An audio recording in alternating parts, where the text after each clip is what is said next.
Alrighty. What is going on, everybody? We have our next episode of Men of Now.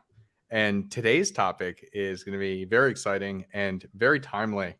That is the secrets of text game. With the world becoming increasingly digital and having everybody communicate this way, it's paramount that you understand how to communicate. A lot of people, guys especially, are very, very poor at this. So we have a special guest with us, Jaron. You want to go ahead and introduce yourself?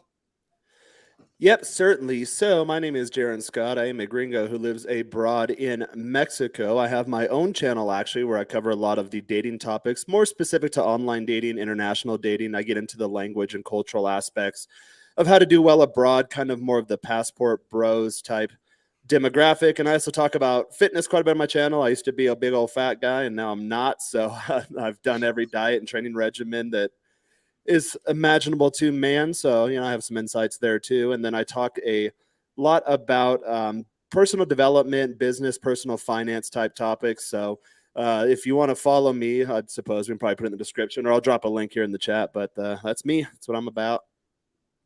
Good stuff. Guys, Jared's tagged in the title too. So if you just click on the title, take you right to his channel. Cool. Yeah. Or just hit me up on Instagram. You have it here, right? Boop. Mm-hmm. You can find me there. Yeah, and Jaron is the man. He's the one who introduced Joel and I, and that's how this whole thing got started. And so he's a very interesting cat. Definitely being down in Mexico doing the whole abroad thing, and it's different because game is different everywhere, but it's also still the same. So I want to ask you guys as we get started here, when it comes to texting, because I think back to the days where I got my first phone. I was probably in 7th grade. I got my first phone. It was a flip phone. You had the number keyboard where you had to press it 4 times just to get to a Z or something. T9. Yeah, T9. I remember that. It's been. I just think about the evolution of communication. Definitely, there were phases where I would be an LOL guy. And then there were phases where I would be a ha-ha guy. And then there were phases where it was only emojis. And it took a long time for me to really get to clear, concise communication when it comes to texting. I don't know. What is your guys' experience with that? Sure, I'll start it off. Yeah, I was like you, Huds. I started off with the flip phone. I think it was an LG or something. And I just remember begging my parents for a phone, all because I wanted to talk to chicks.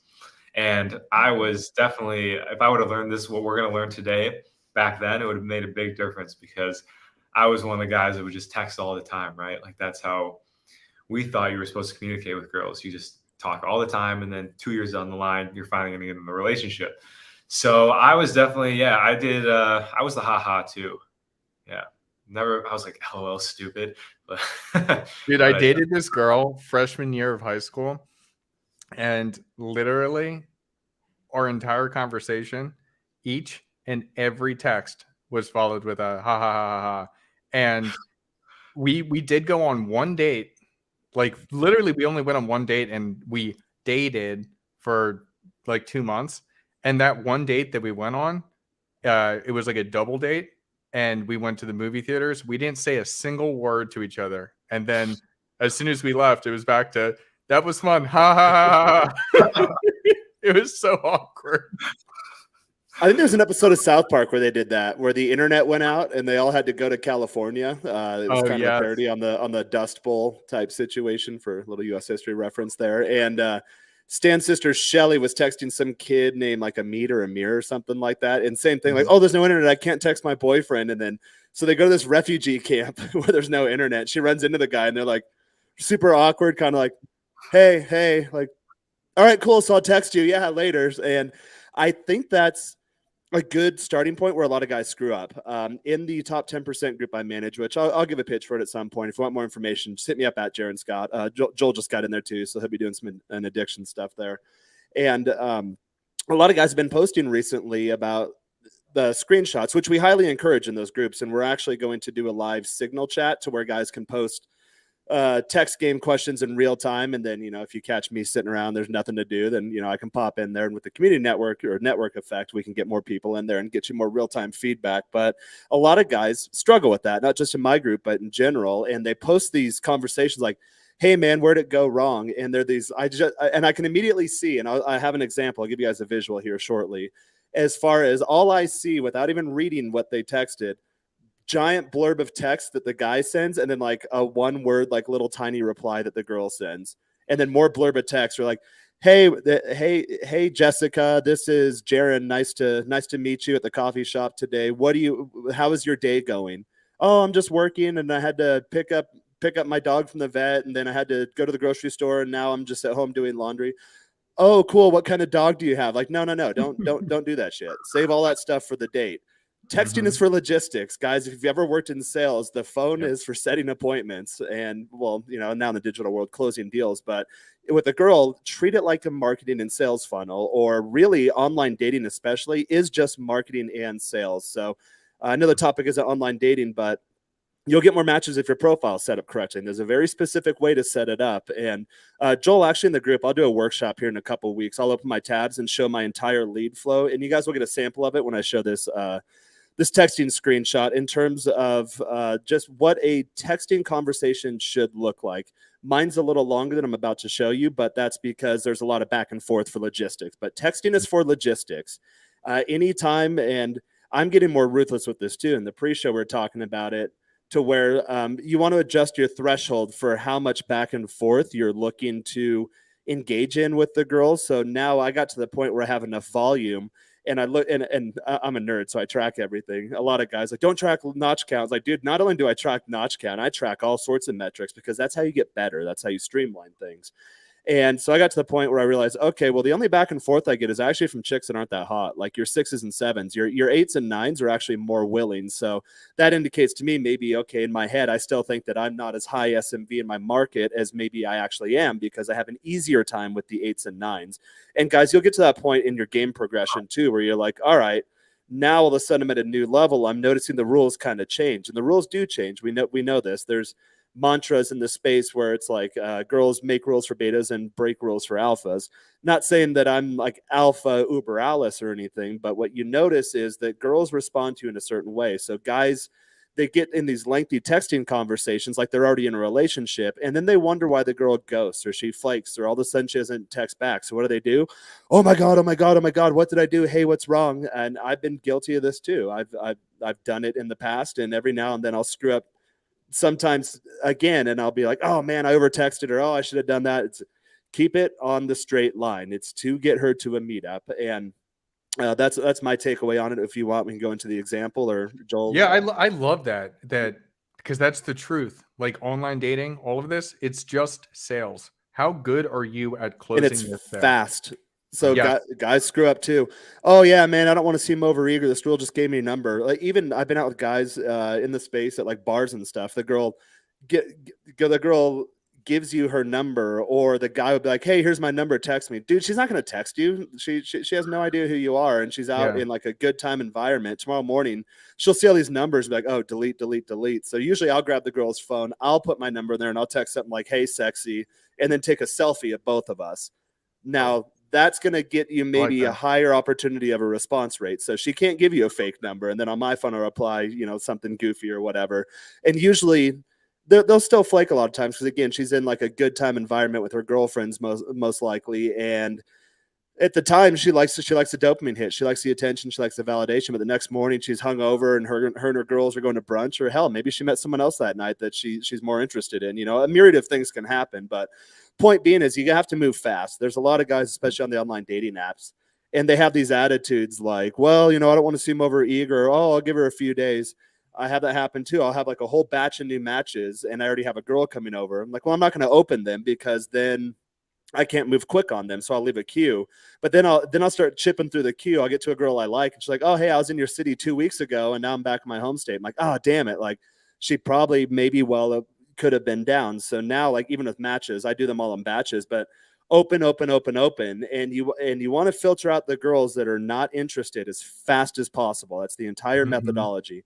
Now, guys, if you don't have numbers, or if you don't have volume in terms of lead, leads, then that means there's some work you need to do on yourself. Maybe your SMB is a little off. Maybe your Tinder profile, Bumble profile, Hinge profile, whatever sucks. If you're doing night game, there's something uncalibrated with your approach in general, or day game, social game, whatever situation. So you need to work on lead flow first, but let's assume you have that down. Once you get it to that point, you want to move her towards the meetup as fast as possible. And then any little indicators like, oh, hey, I'll meet you halfway. Nope, gone. Or I had a girl earlier today, and she texted me at like 8 a.m. She's like, hey, what are you doing? It's like, oh, I'm just getting up, starting with my work day. She's like, oh, hey, cool, let's hang out. I'm like, yeah, I'm kind of busy. I have the cleaning lady here. She'll be another hour. I've got this podcast at noon. So if you want to come over, you can. She's like, oh, well, let's go meet at this park instead and get breakfast. I'm like, I don't think you read what I said. I'm busy. Yeah. You want to come over? I have a small time window for you. You can come over. Oh, well, I don't know. I don't want to do that. I'm like, all right, cool. Let me know. And then like 5 minutes later, she got back. Hey, can you give me an Uber? I'll come over to your place. I'm like, all right. So that girl was shit testing me. That girl was effing around. Mm-hmm. It wasn't me trying to play a game. It's like I manage my time a certain way, and then girls fall into my time slots. And that's the approach you have to take. It sounds counterintuitive, rather than saying, oh, hey, let's do it in 2 or 3 days. Again, she's going to get a lot more matches and a lot more dudes. And if a better offer comes up in the meantime, then she'll take it, and you'll probably forget about her. And guys that get a lot of matches, you know that too. There's a lot of times I'll go through Instagram. Some girl will like text me with like the curious face, and a question mark. I'm like, what the hell is this? Open the message history, and there's me from like 2 weeks ago, like, hey, let's hang out this weekend. And then she goes, great, what day and time? And then I left her on red.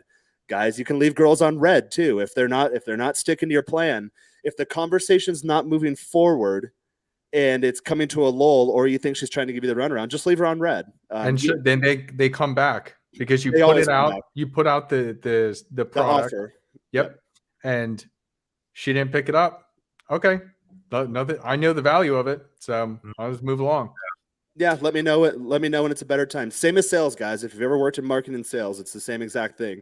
You change the scripts a bit, because it's a different context, but it's the same exact approach. If you determine that if you have a queue of leads and you're working on a handful of them, and then all of a sudden a hot lead comes in, and you're like, oh my God, like ready to close, gonna give me a nice commission, a nice payday, and really I don't have to do any work. I just have to pick up an order form or punch it into CRM. That's fantastic. And the example that I'll show here in a second is a textbook example of what a successful conversion looks like. No resistance, no bullshit, no pushback. The girl was on my plan. And then after that, I'll tell you kind of what happened with her. And I can show you follow-up conversations.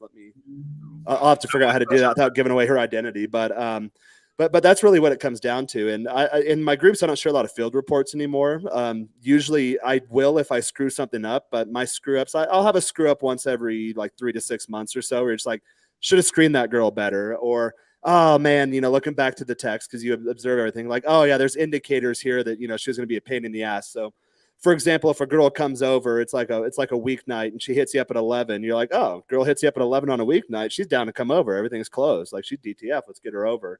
And then she comes over and she's like a drunken, sloppy mess. She's yelling and she's annoying, and she keeps wanting to change the music, and you can't keep her attention for more than 30 seconds on any one topic. You're like, damn it, this isn't going to happen. And I kind of want to go to bed. So let's get her on out of here and, boot her ass out of the house. Well, then you go back to the conversation and you're like, hey, what are you up to tonight? I want to hang out. Oh, no, I can't. I'm going to go out with some friends. Okay, cool. Let me know when you're free. And then she hits you up, and then you're like, oh, damn it. She hit me up at 11 because she went out with friends. She got some drinks in her. And then now she wants to come over. But you assume as a guy that, okay, doing the deed is on the mind. But for her, she's in a different kind of thought space than you are. Yeah. Oh, dude. Yeah. When you're around a drunk chick and you're not drunk, that really sucks. It gets very annoying very fast. Dude, I went out the last weekend, and I was sober, and everybody around me was just wasted, and I just was like, this isn't fun. I was just like, I just wanted to go home, and so I did. Sobriety University is rubbing off on you, Huds. Yeah, a little bit. Yeah. A little bit. I mean, I've cut down my drinking a crazy amount ever since we first started talking, and everything's been going on. But that's a different topic. But I love that. Let's actually start at the very beginning. So when you meet a girl or you match with a girl, opening a conversation. What are some of your favorite ways to open? And that can go to either of you guys. Here, you know what, Joel, you can start. I'm going to try to pull open my Tinder profile, although it's been blocked. So I have to do it through DuckDuckGo. Otherwise, they'll lock me out again. So No worries. let me figure that out, because I can just walk you through the funnel. Just give you a real quick visual. Before we get started, that's part of the reason why I wrote this book, The First Text. And I'll put a link to it somewhere at some point, because this is all about openers, how to spark a conversation on dating apps. You use things like this, and I've got picture examples in here. Let me just pull one up. I can. So I've got like picture examples with the whole how to get a response, and then why it worked. And it's very simple. And using a tool like this, and once you understand it, you can use dating apps 10 minutes a day while you're on the toilet, and you can just start churning these dates. It really is that simple. So Go ahead, Joel. Tell me if I'm a cute girl you just met at Target and you got my number and you're shooting me a text. What are you saying? Oh, that's a great question, Mrs. Huds. I've been actually working on this, and Huds and I have been talking about it. And I think one thing to remember is that everyone's going to have a different approach in first text that works for them. So I've talked to a lot of different guys on this. Jaron, I've talked to you, I've talked to Huds, I've talked to some other guys, Trip from Trip Advice, and every one of you guys has a different opener. So I'm trying one. I just say, you look nice. If it's on Tinder, it's on Tinder or Hinge. I say, you look nice. Nothing else. And they go like, thank you. And then I say coffee ? And then boom, we get the ball rolling. But when I met Huds at Target the other day, I I texted him. I said, I've been going like, hey, good to meet you. Hope you got what you want. So like, let's say we were talking about socks or something, just super random. I would just say, hope you got that. I wouldn't try to set a date, set logistics. I would just throw something out there. And I'm trying this one out, and I don't know if it's the best one, because it's not really getting the ball moving, but it's also not coming across as like, hey, I really want to see you again. Like, when are you free? Because I think that can be my problem, is that I've been doing like, yo, hey, Joel from Target, it was great to meet. Let's grab coffee. Like, that's it, which actually isn't bad, right? Yeah. So what are your guys' thoughts? You're not sparking emotions with that. Yeah. So like, personally, what I love to do is, like, let's say I meet somebody out. It doesn't matter where it is. Like, for me, most of the time I do mostly night games. So if it's at a bar, be like, hey, it's that blonde stud from the bar or whatever, with like a smirk face, something like that. I really like the cocky funny to get a reaction if I'm meeting somebody that way. Other than that, I mean, there's a lot of different types of openers you can do. If it's like a dating app, there's different ways that you can curate it to the person. I mean, it's pretty easy to scroll through a profile, something like Hinge, and identify what they're most interested in, and then just put like a quick remark on that. And if they're passionate about it, and you identified what they're most passionate about based on their profile, then boom, they're gonna respond because you're talking their language. A lot of times, though, I like cocky funny. So I'll do things as simple as just like, when I get a match, like, hey, you, and the smirk face. I use the smirk face more than anybody else I know. And I use the smirk face a lot too. Yeah, it just works. I don't know. I use the the nerd face where the guy has like buck teeth and the glasses. You can't type in nerd or goof or dork or shit like that, because it won't, like, the emoticons won't call it that. But just type in glasses. It'll give you like a magnifying glass, eyeglasses, and then the like the Millhouse from The Simpsons face. So I'll do that. Like, if a girl's trying to like play some BS, or if she's trying to like jack me around or something, I'll just drop the nerd face at her, and then I'd say nothing else. Just say nothing, just a nerd face, like idiot, dork. That's what are you doing?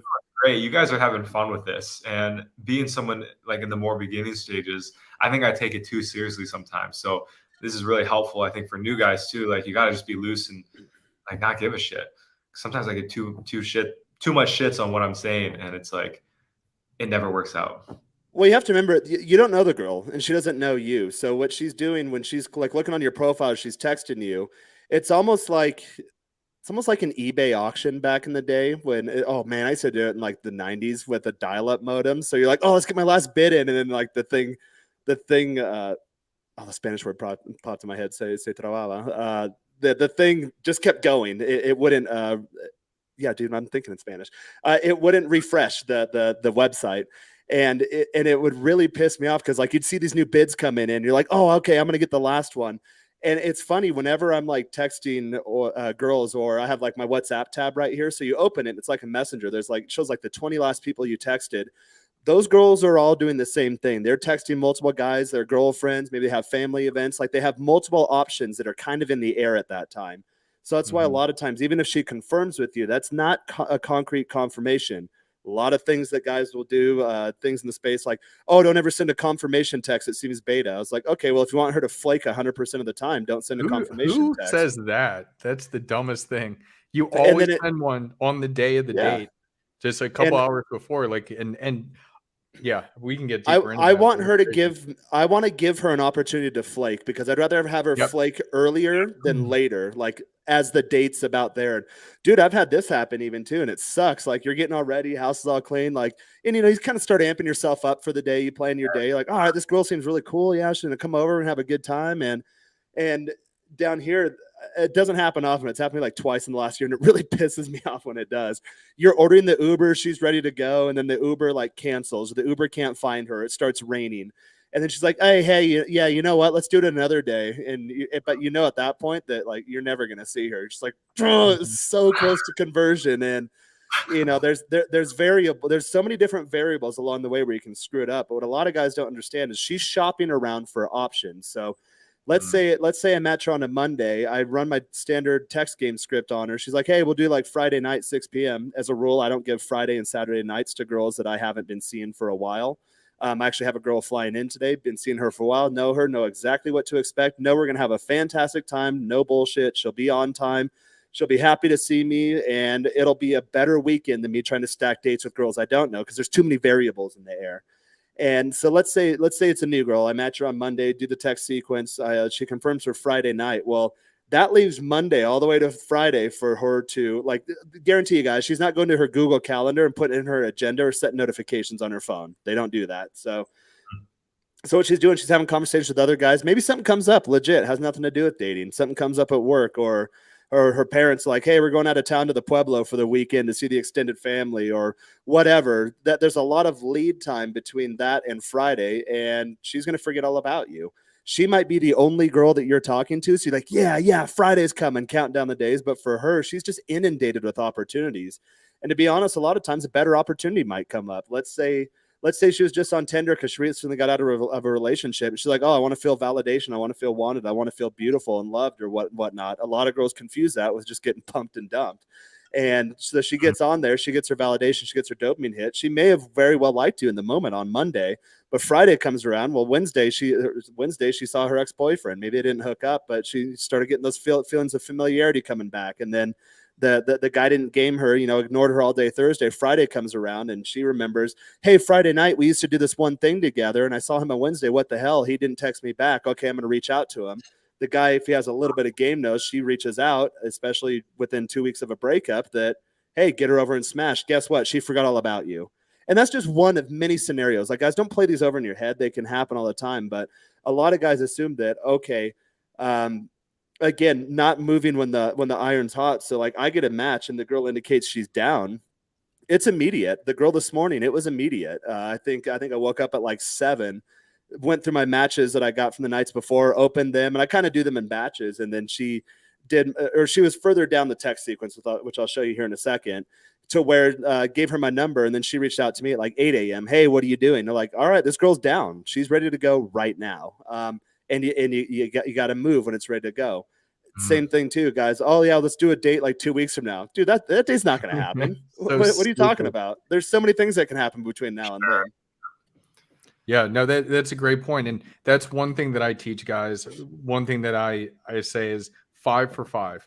Essentially, when you are talking to a girl, you get your first match, no more than 5 texts from you and 5 texts from her before you have that date set. And that date, I always like to screen with a FaceTime, a video call, just like a 10, 15-minute conversation, just to, make sure she looks like her photos, to make sure that you guys actually vibe, make sure she's not just super weird. And you can also show some of your charm, which then you close into that direct to home date. It's perfect. And exactly as you said, I can't say it enough. Strike while the iron is hot. I like that 5-5-5. That just echoed rule. That just echoed a little bit. Okay, no, it's good now. Yeah, it did. It's all good now. Huh. Yeah, no, the 5-for-5 is absolutely fantastic. It just keeps it tight and it keeps things moving. And what there's is the 1.5 rule? I'm not familiar with that.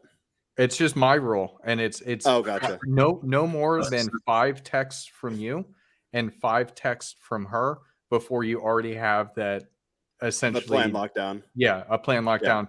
Yeah. I tend to move it towards a video chat. If you can, I did that get too. the date right away, but 5-for-5 into a video chat. Like, you do not want to be going back and forth. And I hate seeing, because I see this from clients all the time, where they just chit chat for way too long. They have opportunities to sexualize. They have opportunities to move it forward. Yep. She is looking for you to lead the interaction. So where do you want the interaction to go? Well, obviously you want the interaction to lead to a date. So lead it to a date. And a lot of times, I'll take one better. A lot of these girls want to come straight over and fuck, and a lot of guys like, no, man, I got to take her on a date first. I got to do location changes. No, 3-date rule, 5-date rule, 7-hour rule. Okay, guess what? Play the 7-hour rule. A guy like me, right to the house, and she wants a guy who knows what he's doing. So sorry, guy, you got ghosted. She's here with me now, and guys that don't get it there's a reason they're frustrated. She wants you to take the lead. And a lot of times you'll get girls that come over, like the one I had this morning. She's like, oh, I didn't plan on doing this. Or, oh, this girls are so funny. She's like, I'm a virgin. I'm like, no, you're not. Like virgins' bodies react a certain way. Like she came in, closed the door, like sat on the couch.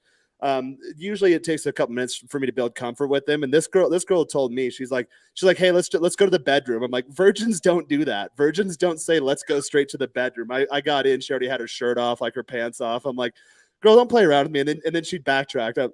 And then I'm like, well, I guess I can't have sex with you. And she's like, why? I'm like, why? Because I'm a virgin. I'm like, no, because you're a liar. Like, I'm not like, you're lying to me. You're not a virgin. And then she's like, okay, well, I haven't done this before. I'm like, bullshit, liar.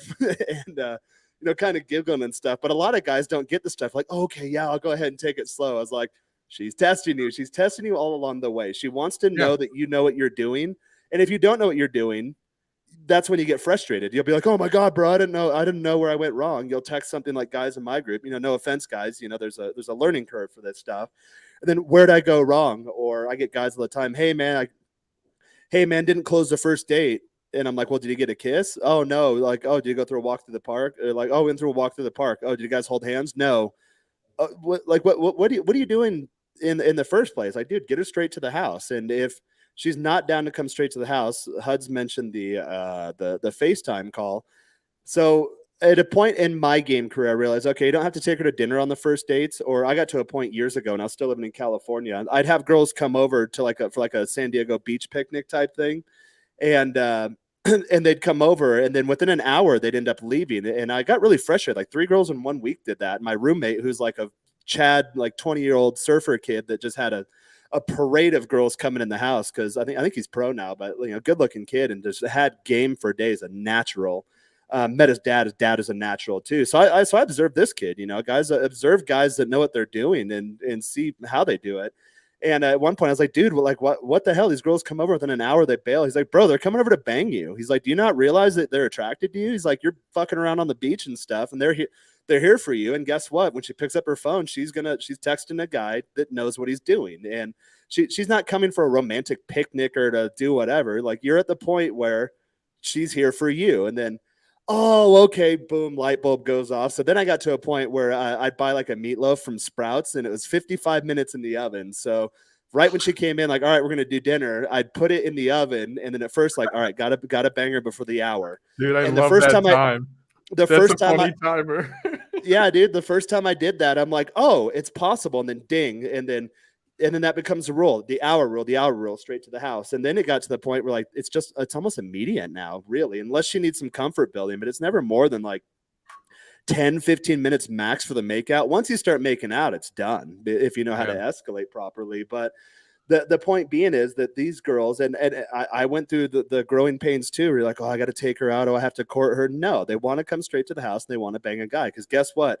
If you have 10 matches, she has 100 matches.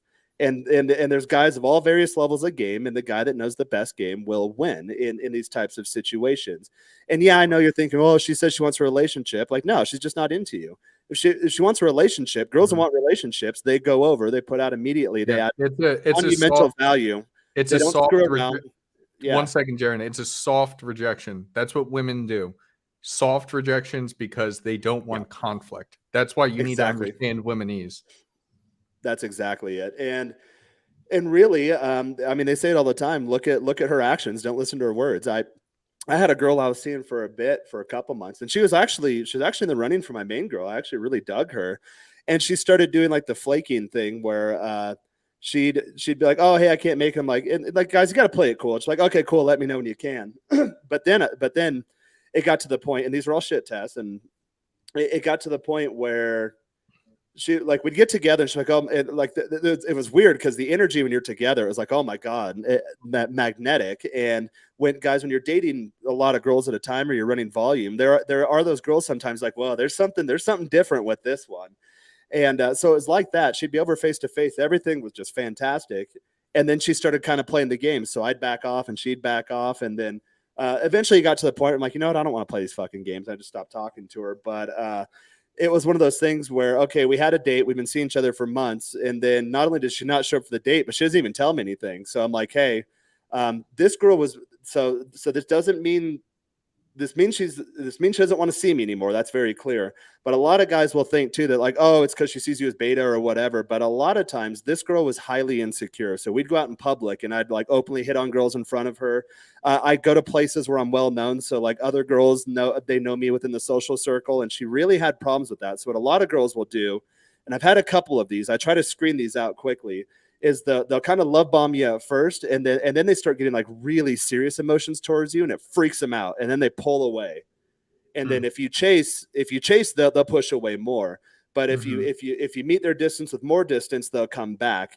So there's certain girls, and you have to play them a certain way. They go through like 3-month cycles. They'll see you, everything will be good. They'll start falling in love with you, and then they'll back off, and then they'll come back 3 months later, same cycle, back off. So this first one, I'm like, you know, I kind of confront her. I was like, hey, what the fuck? Like, everything's good. I mean, I was like, she knows I date other girls. Like, you've been so good compared to the other girls. And the other girls, you know, I have minimum criteria. I don't let them jack me around or anything. I'm like, you know, what's going on, girls? Like, everything okay? Do you not think you can get me or something?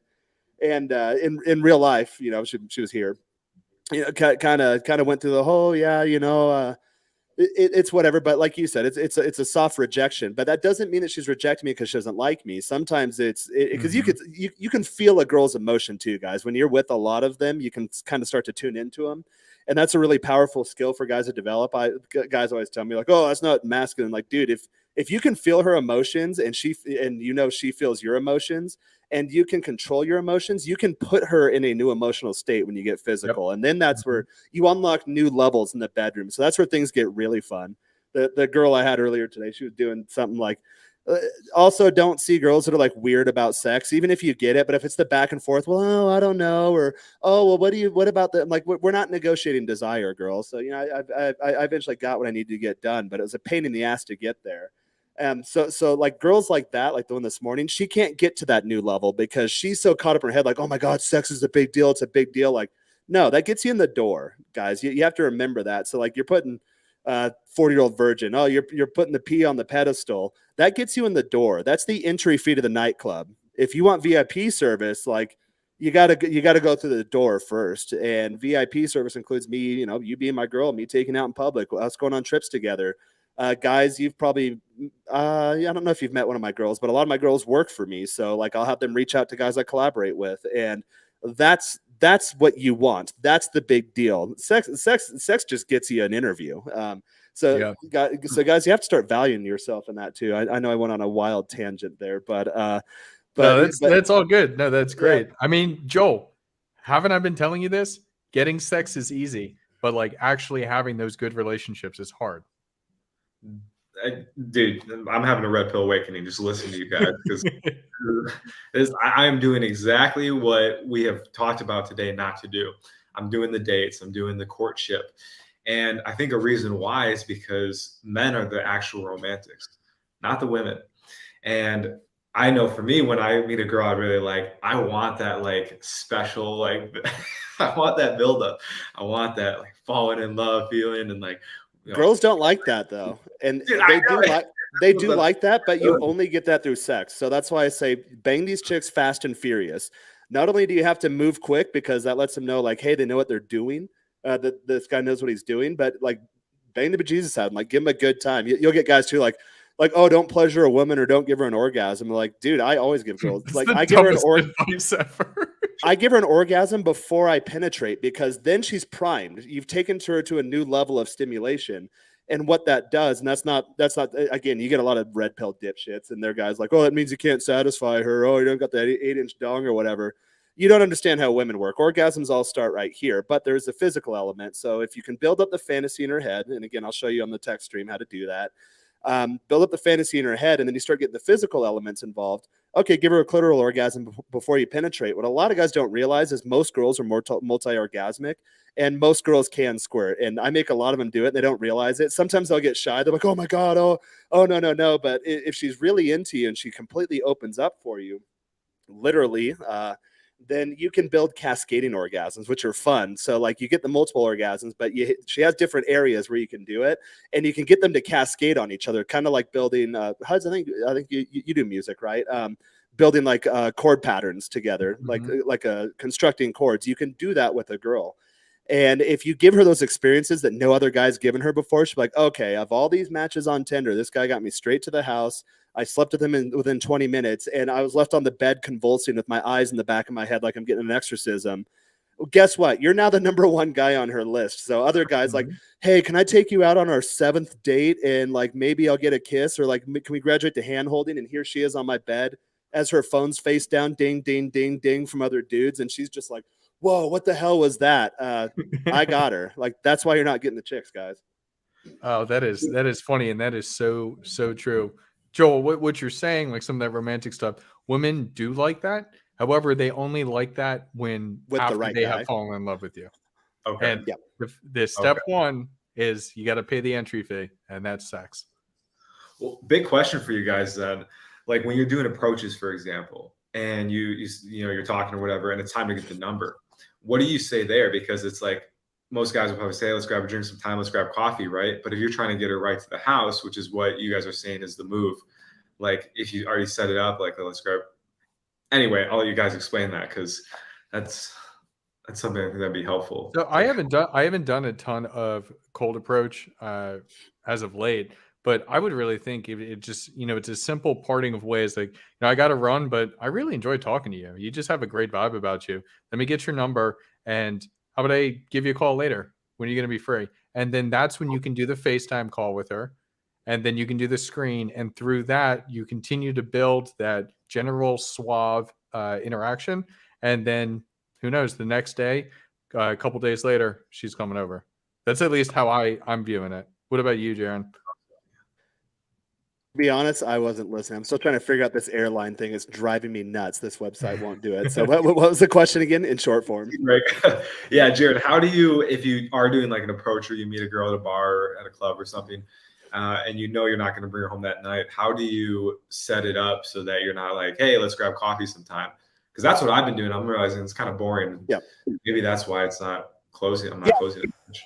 Yeah, that's a good question. So you pre-frame everything. So if I meet a girl at a club, and this happens a lot down here, they go out and mix company a lot of times. A lot of times there's male companies. So if you open a group, especially, you need to make sure you talk to the guys at some point. Like there's a difference between it's her boyfriend, it's her husband, it's her brother who's protective versus her cousin who's like a swinger and into the party lifestyle versus her gay best guy friend. And there's conservative gays and there's liberal gays. So like gay best guy friend, he could be like a cock block fat girlfriend, or he could be like the flamboyant guy. He's like, ooh, yeah, go home with that guy. So you need to like gauge out the guys in the group too. And that's usually how you kind of approach it down here in the culture I'm at. I'm not sure if it's like that in Poland. I think they're more conservative too, but you might find that a lot of times girls aren't out by themselves or just in groups of girls. In most parts of the world, they go out and mix company. So you have to figure out the social dynamic. And if it's something like, hey, like she's a small town girl, they're in the big city, and she's with like 2 of her brothers and 1 cousin, and they're really overprotective and conservative.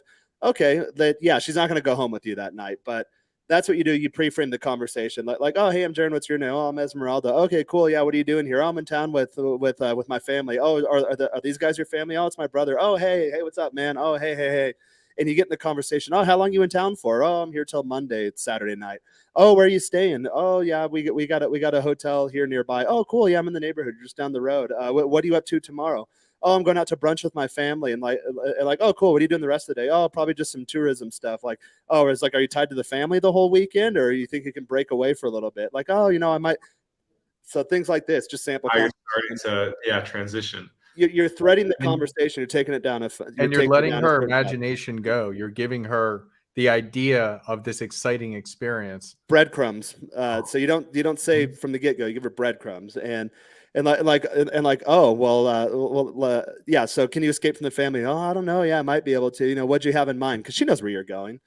And then I'm like, hey, I live in Polanco. I have this beautiful penthouse condo, and it's in the rainy season. So if we catch it at the right time, we can probably see a pretty rad rainstorm. And and then you'll gauge her. She'll be nodding her head, and she'll be like, oh yeah. Or she'll give you an objection. If she gives you an objection, you overcome that. Well, I don't know. Is it safe? Like, that's a common objection. They don't do that here because I live in the safest neighborhood in the city. So it's just kind of like, oh, where do you live? Polanco. Oh yeah. The objection doesn't even come up. But for example, in the example conversation, maybe I can escape for a little bit. Like, I don't, and it's like, are you sure? I don't want to get you in trouble with with your cousins over there, like 3 big guys or something. And I'll make some dumbass joke like, I'm a gringo in Mexico. I don't want to end up being turned into a guisado, which is like a narco term, how they like burn the bodies alive in oil drums. Like, I don't want to end up in a pozo, which is like a well somewhere. But that also lets her know, like, okay, I know kind of some cultural things. I've been here for a bit. And then she'll start getting intrigued. She's like, so she might start asking you questions. That means she needs more attraction to be built. But if she's into you, she won't ask you any questions like, what do you do? What are you doing down here? Like, oh, how'd you learn Spanish? Like, she'll add more layers if there's any resistance, which is fine. You can overcome those and still get yourself in your top spot. But in this conversation, like, so, hey, what are you doing tomorrow? I'm eating breakfast with my family. And like, oh, what does your afternoon look like? Oh, I don't know. Probably just doing some tourist stuff. Like, oh, I think you can break away for some you and me time. Oh, I don't know what you have in mind. That's when I'll do like 420 snacks and snuggles back at my place. The objection to get there is I don't smoke. Like, oh, we don't have to smoke. We can have some wine or something instead. Usually that gets right past it. And then still in that conversation, it mirrors my text game. It's just verbally face to face. You're setting the plans. You're leading it. Like, all right, cool. What time are you guys going to breakfast? Like, oh, to 10 a.m. Like, all right, let's aim for 2 p.m. in the afternoon. Like, all right, cool. And then, pull out your phone, give me your number. I'll give you my number again, like the selfie, the whatever. Like, hey, Jaron, met you at the club. Confirm. See you tomorrow at 2 p.m. So even if you meet a girl face to face, it will go to text at some point. So guys, you're always going to have to know text game, and really.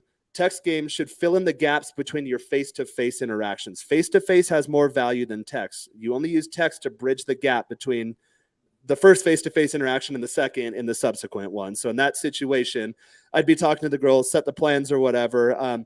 I like to kind of role play with my girls. So I'll put her in a situation like, hey, like, keep it between you and I. Don't be letting your big ass fucking brother and cousins knowing that you're gonna come hang out with the gringo. And like, oh no, I won't. Like, all right, it's our little secret. Keep that there. And like, you got my number, you got me saved. Like, a lot of times I'll take her phone and create my own contact, like hot guy at club, fire sign, and then in the message that I send to myself, like hey there, cutie, with an eggplant emoji. So like, she knows what's up.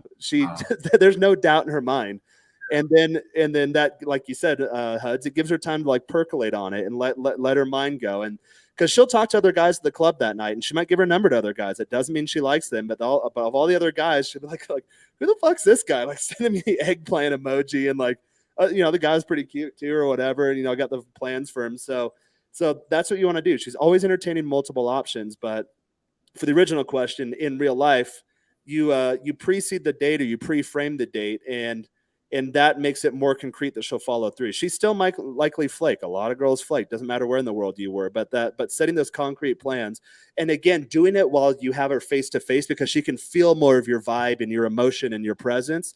That eliminates a lot of security issues too, because for girls that come over just on the dating apps, they'll be like, oh, well, who is this guy? Like, could he be a serial killer? If she thinks you're hot enough and she's into and she's down enough, she will come straight over. Most, like all of my girls here that I meet come straight over. You will get sometimes the objection like, oh, let's meet at a coffee place. Great. There's a Starbucks right downstairs. I'll walk across the street and go there.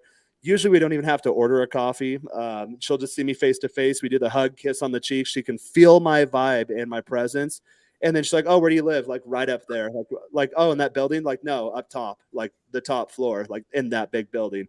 Oh, okay. Yeah, let's go. I was like, oh yeah, the view's fantastic. And like that objection overcomes really quickly. Or Huds, like you said, hey, let's meet up in public. I'm like, yeah, that's a good idea. I want to make sure you're not a tranny, organ harvester or something ridiculous.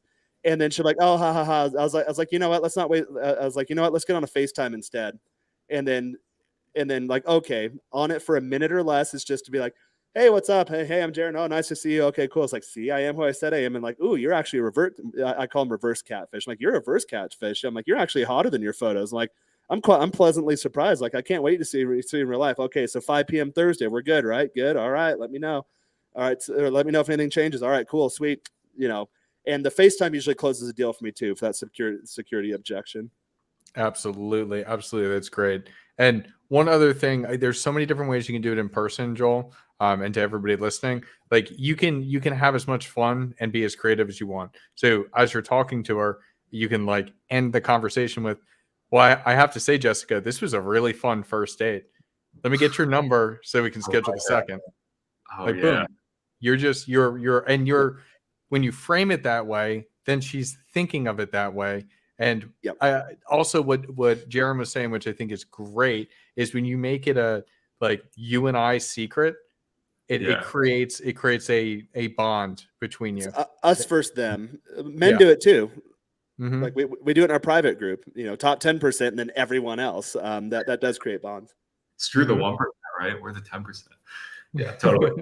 Well, I'm in all those groups. So yeah. But I manage the 10%.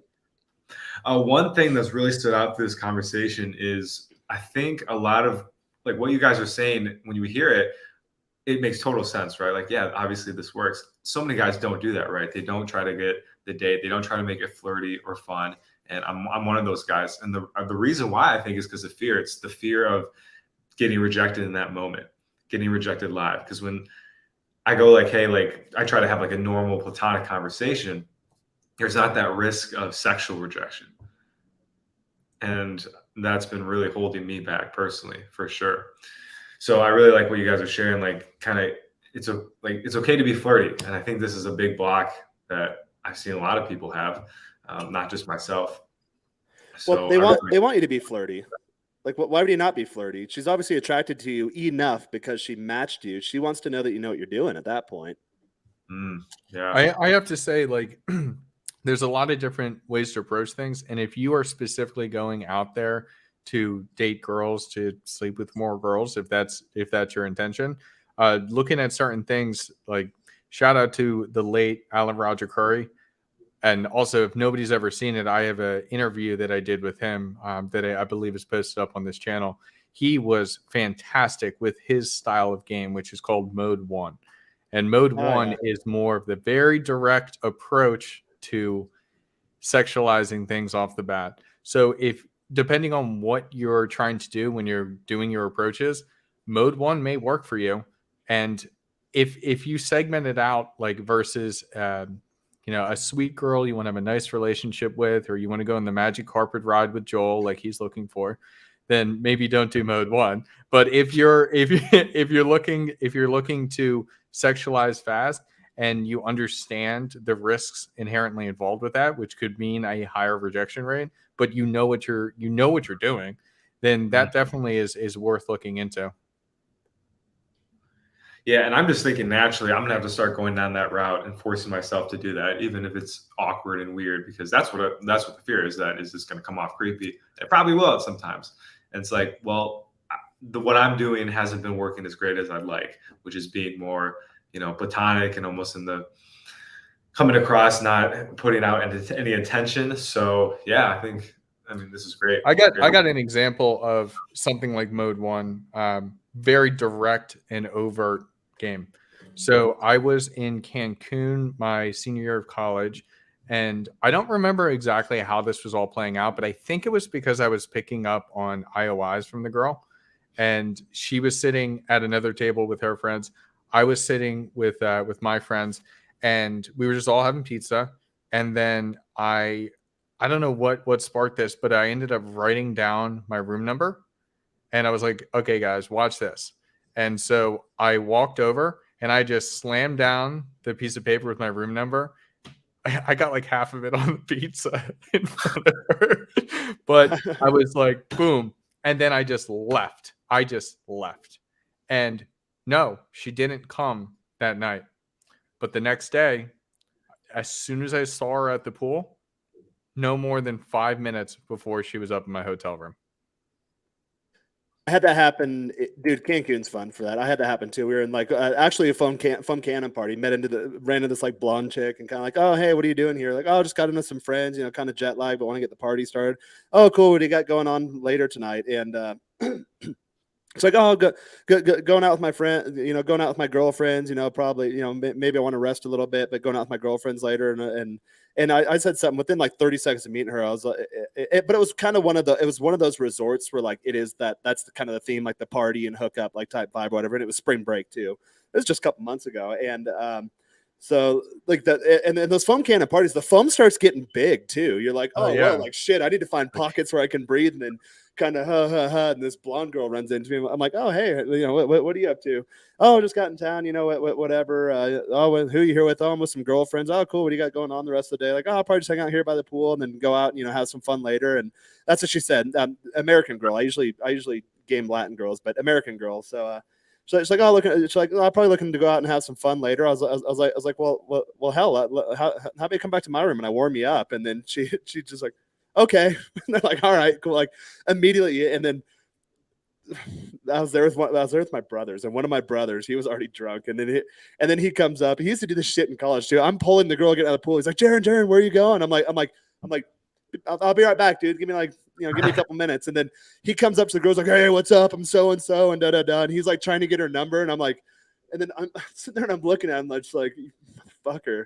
And then eventually I'm like, all right, cool, man. Like I said, we'll be back in 30 minutes. And then I pulled her to the room and I came back. And then eventually I'm like, dude, what are you doing? You're trying to cock block me on a pole? It's like, oh no, sorry, bro. I didn't know where you're going. I'm like, it was pretty clear, wasn't it? Like, it's pretty obvious. Yeah. So, but the girl was just kind of laughing. And then she was there for fun. I think he ended up banging that same girl and then like hanging out with her later as I was, you know, going through my Latinas at that point. I'm not a huge fan of American girls because they'll do that stuff. Whereas a Latina, you bang her and she's like yours all weekend. Yeah. That's kind of a softie in that sense, or a traditional guy. But I like that, and it kind of displays both of it. Is, you know, being very direct. There's risk and reward. The risk, it's another rejection. The reward, you could get a girl pretty quickly, and so it can be worth it. And when you get better at reading people and reading women, you can just make it happen. I mean, what I did was like stupid, silly, confident, cocky. But I'm sure she just thought about it, and maybe she had not met any confident guys yet on that trip. And so I filled that void, and she mulled over it in her head, and then boom, we ran into each other. Done. Same thing with Jaron. Like, this girl's here to have fun. Boom, they run into each other. He's being suave with it, and you want to have more fun. Boom, done.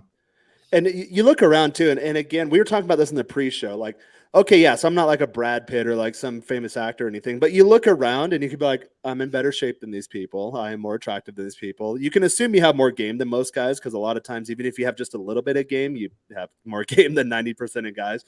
Most guys' game plan is the complete lack of game, but even if you lack a game plan, you're still running game. Like waiting 3 days to text a chick back, or running into her in the pool. Like, hey, what brings you to town? I'm looking here to have a really good time. Like, all right, cool. Let's get started. That's your end. And, you know, you have to be aware in social situations and contextually. And a lot of guys miss, I think, a lot of opportunities, or a lot of lays, not even necessarily lays, like even opportunities to open chicks. I did one yesterday. There's a girl kind of lingering around me at the gym, and she kept, no matter where I went, you know, there wasn't a lot of people there, she was always kind of around me. And then at one point I was doing like weighted abs, and she's like standing in front of me, and she's like she's on her phone, but like looking down, and she's kind of hovering. And so when I was leaving the gym, she was towards the entrance, and then right as I was walking past her, like she was sitting on one of the massage chairs, but it wasn't turned on again, like pretending like she's on her phone. And like she looked up, and I screwed up here. I would have normally done this, but as I'm walking past, she's on the right on the massage chairs. I looked on my left, and the girl that works at the checkout counter, like there's like 7 girls that work there, and they take turns, but the one that was sitting there, like, oh, bye, adios. I had hooked up with her last weekend, so I'm just like, oh, damn it, like this could. Like literally right in front of her. I don't want her to see me. Like, this was a young girl, like 23 years old. The one who works at the gym. The one that was like lingering around, she was like, I live in a wealthy neighborhood in Mexico, so they're like kind of a cougar, but they're super hot. Like, they're literally their full-time job is just to look hot. So they're like one of those types of chicks. Mm-hmm. So I was like, oh, like missed it. I'll see her at the gym again, and I'll get it done. But again, going back to you guys, you need to learn how to spot opportunities and capitalize on them. So in that opportunity, like I knew the chick was digging me. It just so happens that no matter where I go, she's already there, or I go somewhere and then she just happens to show up. Like I do pretty weird routines in the gym. What are the chances that she has the same bodybuilding coach I do that mapped out the same exact routine? Like, it's kind of rare. So you guys need to learn how to spot these things and once you get good at spotting it, it's like ridiculous. Like you see, when they talk about the first time I kind of like hear about a different lens, like I hear like the red pill lens or something. But this is like putting on it's like you get to see for the first time when you can identify how humans really interact. Oh my God. And the it just gets better and better and better, and then it's just like there's opportunities everywhere. Dude, you walk into a room and you just see immediately, and you can read people so quickly. You know exactly like boom, boom, boom, boom, boom. Like if somebody's interested in you, like what people's moods are, who is somebody not to approach. It is wild, and it turns the game into easy mode. Truly. Oh, exactly that. Or getting back to text, I was going to open my Tinder to give an example. Very quickly punched off a couple of text responses, then have like 2 WhatsApps that just came through. So again, that means the girl is interested in the moment. Now, that doesn't mean she's necessarily interested to hook up in the moment, but the way I prime everything is to determine very quickly if she's DTF or not. And again, the approach is to screen them out as fast as possible, at least on the dating apps, and in real life too. Like that hypothetical scenario, to respond to Joel's question, hey, you run into a girl at the club, she's in mixed company, she can't pull that night, how do you do it? Hey, who are you here with? What are you doing? What brings you? Oh, you're in town? Oh, where are you from? Oh, cool, I've been there. Yeah, it's been a few years. Okay, how long are you here for? Oh, great. Like, you know what I mean? Like I'm setting the table and trying to find my window to make something happen and seed that conversation to move it forward. And when you do it successfully, you'll see guys, especially if the girl's into you, it's just step by step. You're moving her right along. You won't get any really pushback or anything. And if you do, like, again, especially here, it's usually a security type thing. Like, oh, I don't know. You'll notice I'm kind of distracted. I'm trying to do like a flight reservation change because the website screwed it up. So called the girl earlier, like, hey, I know you're free at this time. There's not a flight at your original time, but there's some other ones. What's the latest you feel comfortable going to the airport? Because she lives in an area where it's kind of a dangerous drive at night. So keep these things in mind. It might not necessarily mean she's not into you, but there might be a valid security concern. But I always send them Ubers, get them a nice car, like 4.9 or above rated driver with at least 1,000 reviews, and that just squashes that. And really, that comes down to just knowing your market, being socially aware, being contextually aware, and especially when you live abroad, being culturally aware, and the language helps a lot too. So you can kind of start to orchestrate these things. Good stuff. Do you have that text flow ready? All right. Yeah, let's do it. Before we jump into it, shout out to you, Simply Deep. Great to see you in here. Hope you were able to catch some of the other stuff. If you're only catching it right now, great conversation here. Jaron is an all-star when it comes to game and text game. And we're going to go through kind of the flow that he uses for a close now. All right. So I structure it like a marketing and sales funnel. So top of the funnel, dating apps Tinder. So it's in Spanish. I use my last name because my Tinder got blocked. So I just did a guide in the top 1% group. I'll post it in the top 10% group too, in terms of how to unblock your Tinder. So My last name's Scott. I put Scott, 28 years old. It somehow let me verify it, although my account's been blocked before. But in the description, and obviously it's a douchebag profile, me with a six pack at the beach. Years ago, I tested between like a nice guy profile and douchebag profile. Guys, guess which one works better? Douchebag profile. So it's in Spanish, but it says, "Are you a cute chick? Hit me up for 420 snacks and snuggles." And then I put, "I'm actually 35 years old, and actually it was my birthday not too long ago, so I'm 36 now." But so they get to that. They open me or I open them. It doesn't matter. It doesn't matter what they say or how they approach it. If they open me or if I open them, I always start the same line. So I will share my screen and break down what I do and why I do it.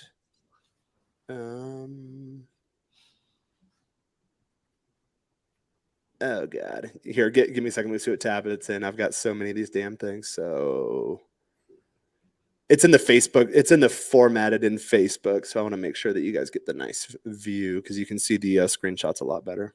Mm-hmm. Alrighty, Facebook. Yeah, there we go. Can you guys see that? I'm adding that here. Okay. Cool. There we go. So it's all in Spanish, but guys, if you ever join the top 10% group, I do quite a few of these field reports and I break them down. So I do like the English translation here on the side, but I'll just walk you through it real quick. And what you want to notice is just how brief and succinct the conversation is. Even if you don't speak Spanish, you can still see that like they're not paragraph or walls of text. It's just back and forth, and you'll see I'm moving her along. So big smiley face, heart eyes. She opens me with that. That's already an indicator of interest. That means she's down. Like, yes, she could have been a match, and I opened her, and she gave me that, but she reached right out. And actually, I think she reached out almost immediately after we matched. So I said, "Hey there, staying out of trouble?" And she said, "No, because you're not here." I said, "Well, come on over, and we can get into trouble together." She asked, "Where are you?" So I open with, "Hey there, staying out of trouble," because she'll either reply yes or no. If she replies no, then you say, "Great, let's get into some trouble together." If she says yes, then you say, "Okay, let's change that." So it doesn't matter what she says. I'm still moving her along logically to where I want to go. She will usually comply. Or if she gives an objection, it's not really an objection. She's like, "Oh, what'd you have in mind?" Then you go back to the offer, which on Tinder I showed you is 420 snacks and snuggles. So you keep cementing that in. I leave the offer like, "Hey, I'm looking for a cute girl for 420 snacks and snuggles. Hit me up." This girl hit me up. So, "Hey, they're staying out of trouble." "No, because you're not here." "Oh, come over and we'll get into some trouble together." She asks, "Where are you?" "I live in Polanco." "Where are you?" She said, "Oh, I'm a little bit further south, but I also live in Polanco." "Great. She's in my neighborhood." So logistically, like we're already there. We're already talking logistics within the first, like I'm essentially asking her, is she DTF? And she's already going to logistics. So this whole conversation, this is how most of mine look when the girl's down. They go right through. So here's some, again, logistics type stuff. She said, "Hey, I'd love to see you, but I'm not down to go straight to someone's house alone." And she said, how about we see each other somewhere else first?" Okay, a lot of girls do that. Don't worry about that. That usually never comes up again as long as you know how to move the conversation correctly. So I said, "Yeah, but it'll have to be another day. I got to get up early tomorrow." Gave her my Instagram and WhatsApp. I blurred out my WhatsApp. She said, "NPPs, no te preocupes." Like, "Oh, no problem. Tomorrow, can you?" Said, "Yeah, I'll add you on Instagram." Great. So I usually give them Instagram and WhatsApp. Instagram is for lead nurture. That means she needs to build a bit more comfort. WhatsApp means go straight to logistics. So I give her the choice. Now, a lot of guys say go straight to WhatsApp. That's fine. And I've been testing that lately. But when you go straight to WhatsApp, that puts the pressure on her because she knows it's time for logistics when it goes to WhatsApp. If I give her the choice between Instagram and WhatsApp, that lets me know where she's at in the conversion process. So this girl gave an objection slightly, said, "Hey, I'd love to see you, but I don't want to go to your house alone on the first time. Let's meet somewhere else first." So I give her Instagram and WhatsApp. She says, "Okay, I'll add you on Instagram." Now, the reason I like using Instagram is because she'll go on Instagram, she'll look at my guitar reels, she'll see my videos, she'll see this interview, she'll see whatever I'm out there doing, and then that builds comfort to the point where she's more likely to come over. You'll see in this text exchange, she never brings up that objection again. So it's like, "Hey, can we meet somewhere else first?" So it said, yeah, but it'll have to be another day. So I'm not. Is JAJA haha? Yeah, it's haha. Okay. Yeah, makes an H sound. So she comes over to Instagram. Hey, cutie. It's like, hey, handsome. It's me. All right, cool. What are you up to? Oh, I'm going out with some girlfriends. All right, cool. When you coming with me? She said tomorrow, right? So I work so many girls, and a lot of times I forget who they are. So there must have been some lag time between these conversations, and I move them through the funnel in batches. I don't stay all day online on the dating apps or whatever. So when I open Tinder, it's just moving them along the process. So I could have 10 to 20. I think I have like 10 right now of conversations that have opened since the last time I logged in. So she said, she's like, we agreed to tomorrow, right? Yeah, it's true. Can you do it early? She said, yeah, like what hour? So I had plans that later that evening. And guys, this is important, and I'll explain why, because a lot of times, like I said, when you wonder why girls flake on you, here's why. I had plans this evening. This chick and I kicked it off, so I canceled my plans with another new girl that evening and kept this chick and kept the night open for this chick. So that happens a lot. Don't worry about it. It's part of the game. We're all fielding multiple offers. So let's say the girl I had plans with that evening, she wasn't as hot as this chick. She wasn't as down as this chick. She wasn't as easy to move along the sequence texting wise as a chick. And then actually when this chick showed up, and she was one of these reverse catfishes I saw in real life, I'm like, oh my God, like we had chemistry, you know. And you can tell. You get those girls, you're like, oh, I'm as excited about you as you are about me, and we're gonna have a good time. So hey, what time? I said at like 10, 11. I think I had my cleaning lady coming over that morning, so kind of gave her like a time frame window. Okay, and then she sent me a voicemail right here. A lot of girls do that. And she said something like, and she likely snuck off to the bathroom for this. I could hear music in the background. And guys, when your girl sneaks off to the bathroom and she takes her phone with her, she could be doing shit like this. So she gives me the whole like, hey, I want to see you, but I'd feel really bad if I bailed on my friends. I'm like, okay, cool. You know, you're from out of town. You're here visiting. Like your girlfriends are probably looking forward to you coming and you plan on going out. Like, totally get it. Don't really care. Girls will bail on their friends. So when she did come over, I bailed on my date plans that night. And then she had plans with her friends that night. And she bailed on them at that point. So at this point, she doesn't know me yet. She's never met me. I'm just an idea, just a brewing fantasy in her head. She's not going to bail on her friends. After I banged her out all afternoon and we realized we had like very, very deep sexual chemistry, she had no problem bailing on the rest of her plans and spending the rest of the weekend with me. So next one, and I said, yeah, let me know. Have a good time. And I did like a little dancing disco emoji. She said, thanks, little winky heart emoticon kissy faces.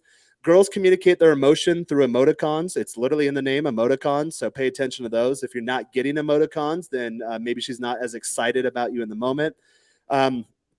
Gave her a little kissy face. I do the kissy faces sometimes too, because I got to the point where I started doing the 2 alpha or like always alpha all the time or like 2 alpha type thing. Like I don't do emoticons or I only give 1-line texts or whatever. And I've gotten feedback from girls where like, hey, like, yeah, I get it. I like you, but you're like not soft at all. You're not sweet at all. And me, I'm like, well, I'm actually a really nice guy. I'm actually a really soft guy at my core. So I started showing them part of that of me. I'm giving them different dynamics or dimensions of my personality. Now I'm not going to start simping from the get-go, you know, for me to like really open up and you get to know like the inside of me, then, you know, you gotta show me it's worth it first, but I'll do like the little kissy faces. So opened her in the morning. I think I had a stream that morning or something. So, and guys, I'm always entertaining multiple offers too. So like so these conversations, I have dozens of these going at any given times. And then when a girl texts you, the conversation just resumes where it picks off, or it just picks up where it left off. If she doesn't get back to you, then, oh, well, I probably forgot about you too, because I have a ton of conversations going also. So, so I said, hey, how was it? Great. She's like, hey, can I see you in an hour? Is that okay? She said, or it could be less. And I said, yeah. Yeah, want me to order in an Uber? She said, yep, I'll let you know. And she said, let me get showered and I'm ready. And I said, cool. She skipped this step in the Tinder funnel, but I'm like, hey, cool. I was like, do you smoke weed? And she says, yeah. And she said, I saw that you do too. She's like, do you have food? I'm like, yeah. And I'm like, yeah, we can order something good. And I was like, I'll roll a joint in the meantime. She goes, oh, cool. What do you like to eat? And I said, protein and healthy desserts. Like I'm a fitness guy. She said, obviously, no worries. And I said, don't worry. No, we're gonna have a good time. She sent me a voicemail here, and she's like, she's like, hey, actually, I spent the night at like my girlfriend's house, straight from the club. Can I come over and shower at your place? Yeah, that's fine. You know what? Could have been a guy she hooked up with from the club, but when I met her in person, she didn't give me that vibe, you know, as we talked about what her night looked like or whatever. So, oh, and also in this text message, in the voicemail, she's like, hey, let's go over to WhatsApp, because girls know that WhatsApp's for logistics. Hey, let's go over to WhatsApp so we can get the Uber thing figured out. Great. So now she's in the logistics phase. Hey there. Hey. Oh, it looks like we're close. Yep. All right, cool. So she pinned me where she was staying at her girlfriend's house. And hey, yeah, looks like it's close. All right, cool. It's like, ready for me to order it? Yep. All right, cool. You know, a little smiley face. Let me go, ordered the Uber. So these are just screenshots. We're just doing logistics back and forth. All right, send her the screenshot of the Uber on the way. Great. I'll be ready. Cool. Here he is. The Ubers here are ridiculous. So a lot of times they'll take longer. So like if you're getting a girl, like a younger girl, especially, she's coming out of school and it's late at night and it starts raining and like the Uber's taking 20 minutes because he can't figure out the fucking one-way streets, she will cancel on you at that point and you'll never see her again. So this Uber stage is very important, at least in my market. You got to make sure the logistics are down, coordinate between the driver and her. A lot of times the girl will give you a pickup location and then the driver gets there like, hey, I'll tell the driver, hey, it's for my friend. She's on her way. And the driver will be like, hey, I'm here. I don't see anyone. And the girl will be like, hey, where are you? Oh, I went across the street. I'm like, okay, stupid. Stay where you're at. So in this logistics back and forth, you'll see the timestamps there. I mean, there's. Well, I gotta pause you here, Jaron. Yeah, why are you such a simp? Why are you so blue pill paying for the transportation of these girls? Yes, because one, for the security factor, you have to do that for them here. Also because of the geo arbitrage thing. So a lot of girls don't make a lot of money here. So if they're spending like $5-10 for an Uber, well, that's what she makes in like an afternoon. So for some dude she just met, yeah, she might be excited to meet you. But if it's equivalent to like 4 hours of her working for her to come over and then 4 hours of her working for her to go home, and that's a whole work day, well, you know what? She might not be that interested. Whereas for me, you know, it's a couple minutes of me working. So don't worry about that. And then also a big thing too is I like to track where they're at. So when you order their Uber, you can see in real time on the app where she's at. Yeah, you might call it simping, but guys like me, we have multiple girls. So let's say a girl's leaving your house and you give her a ride on another app, and then you have another girl on an Uber. You can time your logistics perfectly. And I am very cognizant with my time. I've got a lot going on in the day. So I like to know that, hey, there's a bit of traffic. She's actually going to be an hour and a half instead of 40 minutes. There's peak traffic, and when it starts raining, a 20-minute Uber drive, you can instantly add an hour to that. So I know if I'm in the middle working, I'm like, oh, 20 minutes. I should probably start making sure the house is tidied up, counters are wiped down, beds made. There's like no condoms on the floor. There's no like toilet paper left on the nightstand from the previous chick. That is so huge. That's my biggest thing. Managing time. I want to know exactly. That's why I order their Ubers, because you can see in real time where she's at. And sometimes, let's say I'll time them with these podcasts. I've been on plenty of these streams. Like, hey, I have a girl on the way. I will time her arrival to these podcasts. And again, I have my schedule very defined, and I fit her into that. So in Uber removes all the variables. I've never had a girl cancel an Uber halfway. I think I had a girl one time. She was like pissed at me. So she was playing some games like, oh, I want to go out. And I'm like, no. I was like, you don't deserve to go out. You've been kind of an ass lately. So you're gonna come over. We're gonna hook out or hang out, hook up, have fun, whatever. And then if I determine that you're ready to go out, if you prove to me, you can get your behavior in check, then yeah, we can do that. This was years ago. So the girl ordered an Uber and then she got out at my place. I went downstairs and she wasn't there. I'm like, oh, but I knew she had friends in the neighborhood too, because I met her in the neighborhood when she was with friends, a few weeks before. I'm like, oh, that bitch, but guys, stuff like that rarely happens. That's like a 1 in 100, % chance of that happening. So, so in this case, when she's in the one Uber, thing before you continue, I just want to say, when it comes to like what you spend your money on, there's nothing wrong with spending money on something like this. There is nothing wrong if you want to go and do something, whether it be dinner or whatever else. There is nothing wrong with doing that as a date. Like you are living your life, and the girls are along for the ride. So I don't think there's anything wrong with that at all. I mean, the girl I've been seeing for years now, that's exactly like, she was the only one in that period of time that I actually went to dinner with. And it was because I was hungry. Like, do what you want to do. Spending money and all that type of stuff it's not an issue. Definitely low investment dates are the best, and direct to home dates are the best. But if you want to do something different, she's coming along for the ride of your journey in life. So go ahead, Jaron. That's exactly it. And then mentally, as I plan out my day, I have time slots for them. So I fit them into time slots. So it's not like I'm like, oh, I'm gonna cancel the podcast over the feedback. Yeah, we're getting some feedback there. All right, I think it's good now. Yep. So like the girl that came over this morning, I made it very clear, and she told me, she's like, well, I normally don't do this. I normally don't come over, but to be honest, I did kind of pressure into it. Like, hey, like, no, we're not meeting at a park. You're coming right over. Oh, can we go here first? I'm like, listen, I'm free from now until noon. The cleaning lady's here till 10. If I leave and spend like 30 minutes to get there, it's then 10:30, and then we talk for 10 minutes and then half an hour to get back so I can get showered, cleaned up, and ready for my podcast. Like, it doesn't work logistically. So I kind of boxed her in there too, but that's what this does. When you manage your schedule and you don't put chicks first, they fit into your life. And for me, I see it. I remember from the girls are shopping for experiences. This girl is into 420 snacks and snuggles, and she's down to buy. It's like you're selling a product, and I hate this with salespeople. Like I said, it's funny. I've actually got one of my other girls trying to on the phone to make the payment change for a flight for another girl to come out because I've got because my girls when you get to a certain point, they work for you too. So I have a girl here. She's like a chief compliance officer for a major bank. So like I trust her with my money. Oh, I thought she was chief compliance officer for you. No.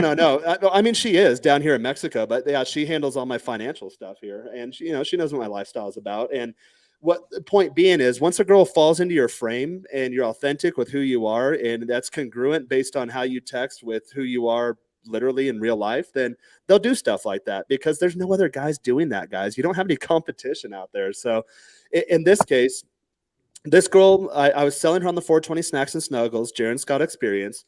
She accepted. She's like, hey, I got to go out tonight. Okay, cool. Next morning, hey, I'll be over in an hour. Good. Order the Uber. Well, now she's already indicated she wants to buy the product. Now I have to deliver the product. And I hate this with sales people. Like my reservation changed. The website's screwed up, so it won't take anyone's credit card in any browser setting. I had my other girl like, hey, try your credit card. I'll wire you the money right now, and I'm off the podcast. No, the website's screwed up. I'm like, okay. So I want to buy a product from you, but you have issues delivering it. Then guess what? I'm going to go to the competition. So for girls, I see it that way too. Hey, the Uber's here. She gets in the Uber. Boom. She's on the way. I sold her a different product than what she sold me. Obviously, like I'm going to, we ended up exchanging both of our sexuality to each other's in this case. But when she's in the Uber, it's just delivery of a product and service. I'm facilitating the hookup process because if you want to streamline these processes as fast as possible, and if you throw any variables in the way, like, oh, pay for your own damn Uber, and the girl makes like $1 an hour, then all right, guess what? She's not coming over. For you being a tightwad, for you being a cheapo, you lost the lay, and not only the lay, but really you use sex to screen girls out for maybe something more. So in this case with this girl, she ended up being super cool. She spent all weekend with me. She'd been texting me and calling me all week. She's like, oh my God, she's like, I've never felt this happy. Like, and that's when girls fall in love with you. If you do everything right, she's like, oh, and you can tell, that'll obviously wane. She lives in a different town, so it's going to be a while till we see each other because we're doing some traveling. But guess what? She gets to look at my Instagram feed and see all these cool experiences I'm having and see me out on dates with other chicks and shit. So sounds counterintuitive to guys that don't know what they're doing, but that's going to build her attraction. So when I see her next time, it's going to be boom, just explosive again. So, and again, I'm going through and illustrating what this looks like. So on this stage, not that exciting. I'm not gaming her. It's literally just all logistics. Hey, the Uber driver's, he's making a U-turn. She's like, okay, cool. Yeah, let him know I'm still here, whatever. I was like, all right, he's there. Okay. He arrived. Yep, I saw him. She's like, I'm getting closer. Okay. All right, cool. Like in the Uber ride, she lives in my neighborhood. She's like, I'll see you in 5 minutes. All right, cool. I'm there. I'm coming. Look how short this texting sequence is. There's not like, it's not asking about her day or like, oh, do you like animals? What's your favorite color? How is the Uber driver? Are you having a fun conversation? Sometimes girls will do that. I've had girls text where like they send a picture and they're like, oh my God, the Uber driver stinks with like the throw up face or something. I'm like, oh, this chick's don't respond. Don't respond. Just wait for her to get there. It's literally just a tough conversation. So at this point in the conversation, guys, if you get in the top 10% group, you look at all my field reports, it follows the same exact sequence. And you can almost predict almost exactly what the girl is going to say too. So at this point, this is what all of, like, I can remove the name of this text conversation and have no idea which girl this was, because this is what all of them look like once they're actually in the Uber. Hey, I'm getting close. Okay, cool. I'm ready. Hey, I'm here. All right, cool. Coming down. All right, great. Yeah, see you then. All right, cool. Like, it's just back and forth. And then here's another one. So, all right, I'm coming down. She shows that she arrived. There's me. There's the Uber. She's at my place. All right, sweet. I'll go downstairs and get you. And then I always tell the girls when they're done.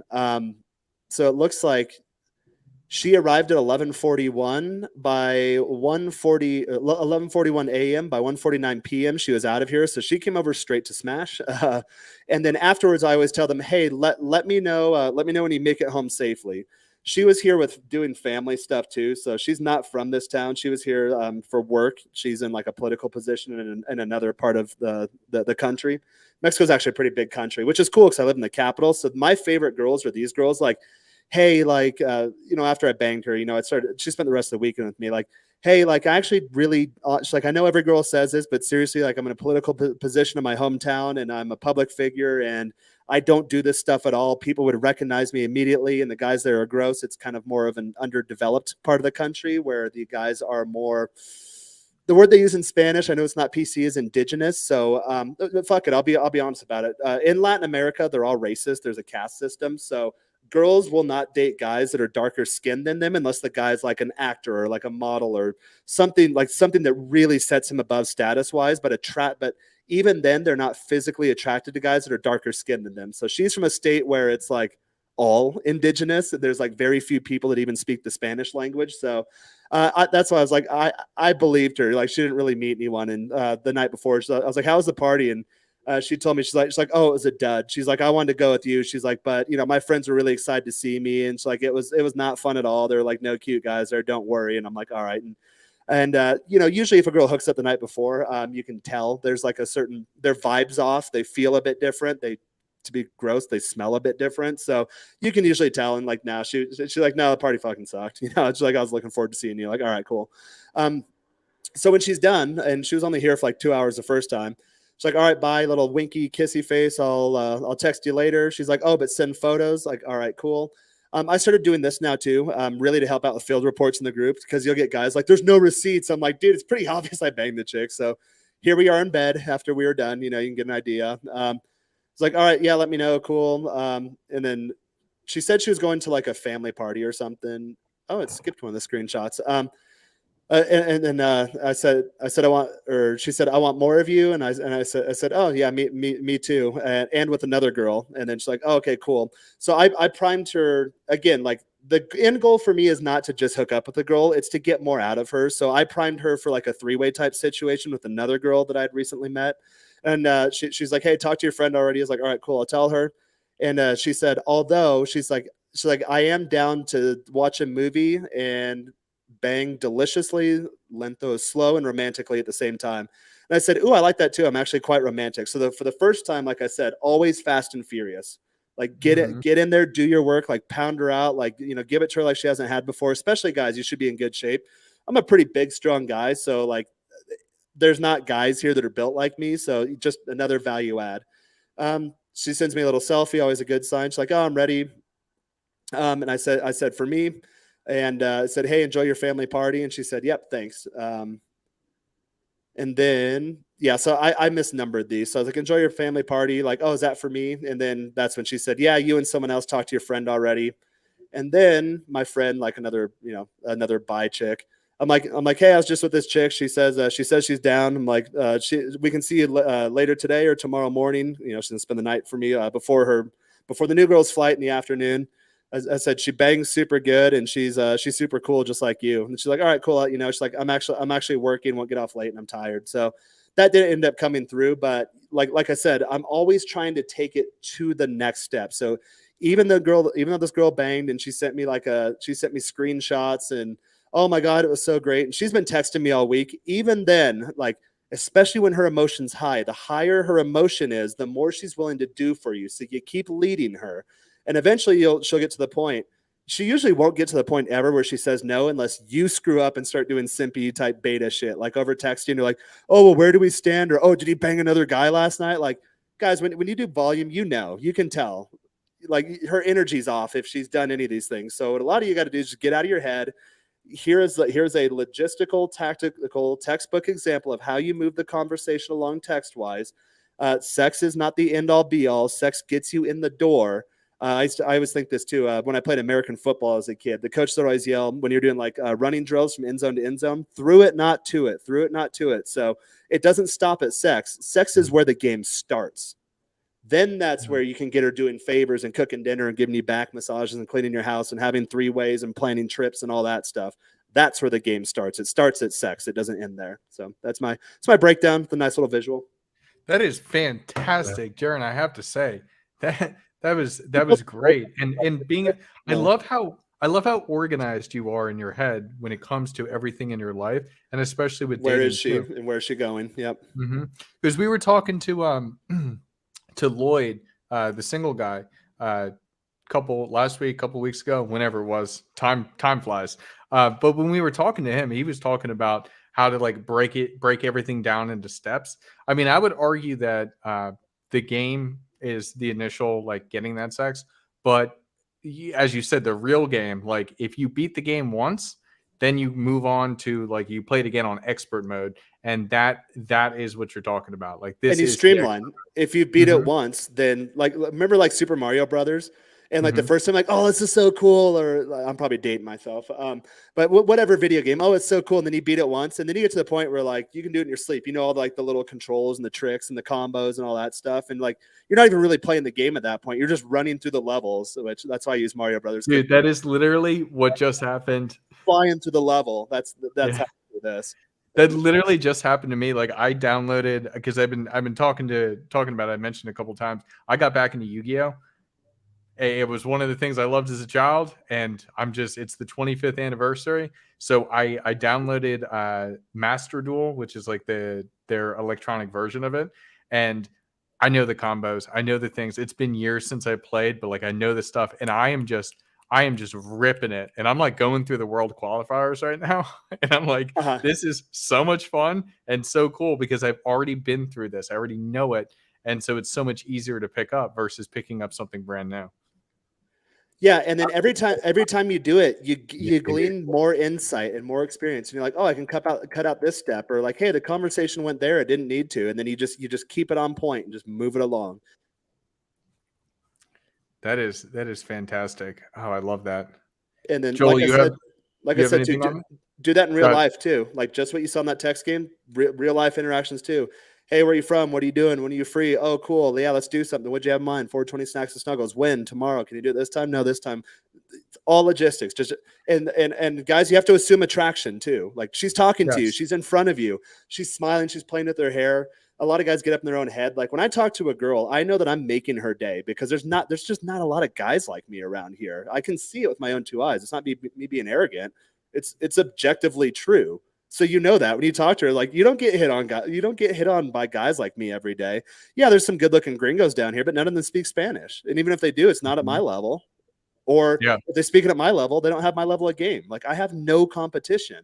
And these girls know that. And that's why I don't get a lot of like little games or run around, especially in real life. I convert a lot more in real life because they know not to try that shit with you. They know that I can get chicks. So if they try any shit, I'll drop them like that. And then I'll be on to the next one. That's great. And you know what? I'm gonna use that Yu-Gi-Oh analogy again. Like as you were saying, like as you're leading through the conversation, it's like, well, yeah, I've built up my deck of all these different cards. And if she throws a trap card, well, I have my counter trap card, or I have multiple counter trap cards of knowing how to deal with that objection. Exactly. The objection is her trap card, and my counter trap or counter effect or whatever is how I know how to navigate it based on whatever deck I'm playing or whatever girl I'm gaming. I love that. That's so great. There was a question from Simply Deep that I do want to address. I don't know if he's still watching, but even so, he can grab it later. So he had asked tips on spicing up your love life with your significant other or just someone you're hooking up with. So you're casually sleeping with somebody, let's just say. How do you spice that up? What are some thoughts that you have for that? Joel, do you want to start, or do you want me to go on that? I'm having my red pill awakening here, so all right, cool. You take it away. Yeah, it depends on the chick. So a lot of times, like your life is defined by the routines that you construct for yourself. So if you're in a longer term relationship, most of your nights probably look the same. Most of your weekends probably look the same. Like maybe you have a vacation or two a year. Maybe you go out to eat at a nice place, maybe once or twice a month. But most people's lives are pretty monotonous. So in terms of spicing things up, you have to break the monotony. So it depends on the girl. It depends on what you're already kind of into. Most girls like it depends on what your level of game's at. Like for me, a big game changer years ago was realizing that like girls like to be choked. But you got to figure out how to do that. The first time a girl asked me to do it, I was in Vegas and some buddies and I, this was back like when I used to like party really hardcore. We were on blow and this chick asked me to like strangle her. I'm like, I don't know my own strength right now. Cause I was like, I don't want to like of mice and men, like, oh, I like soft things, George. And I don't want to do that. So I was like, all right, I kind of went, but eventually you practice. And like guys asked about the choking thing. Oh, I don't know how to choke a chick. Guess what? You have a neck. Put your hand there and figure out where to do it to where it gives her the illusion she's being strangled, but she can still breathe. Mm-hmm. Some girls, although when you get good at it and all girls like it, you do volume, you can kind of fill out their tolerance points or their thresholds. So now I've gotten a little more advanced to like, I will kind of restrict their oxygen, but I can feel her body and I can restrict it. Mm-hmm. And then you can feel that point where like, you're going to have trouble. And as close as you get her to that point and then let back, oh boy. Oh, her body's going to do things she didn't know it could do before, but you have to be very careful with that. So that comes with experience, but that's just an example. Yeah. Like if you've never choked your wife, like, now I don't know if you have the type of relationship where you talk about it, like, hey, would you like to be choked? Would you like to be spanked? Some girls are cool like that, like, and they'll like talk about their fantasies and what they want to act out to you.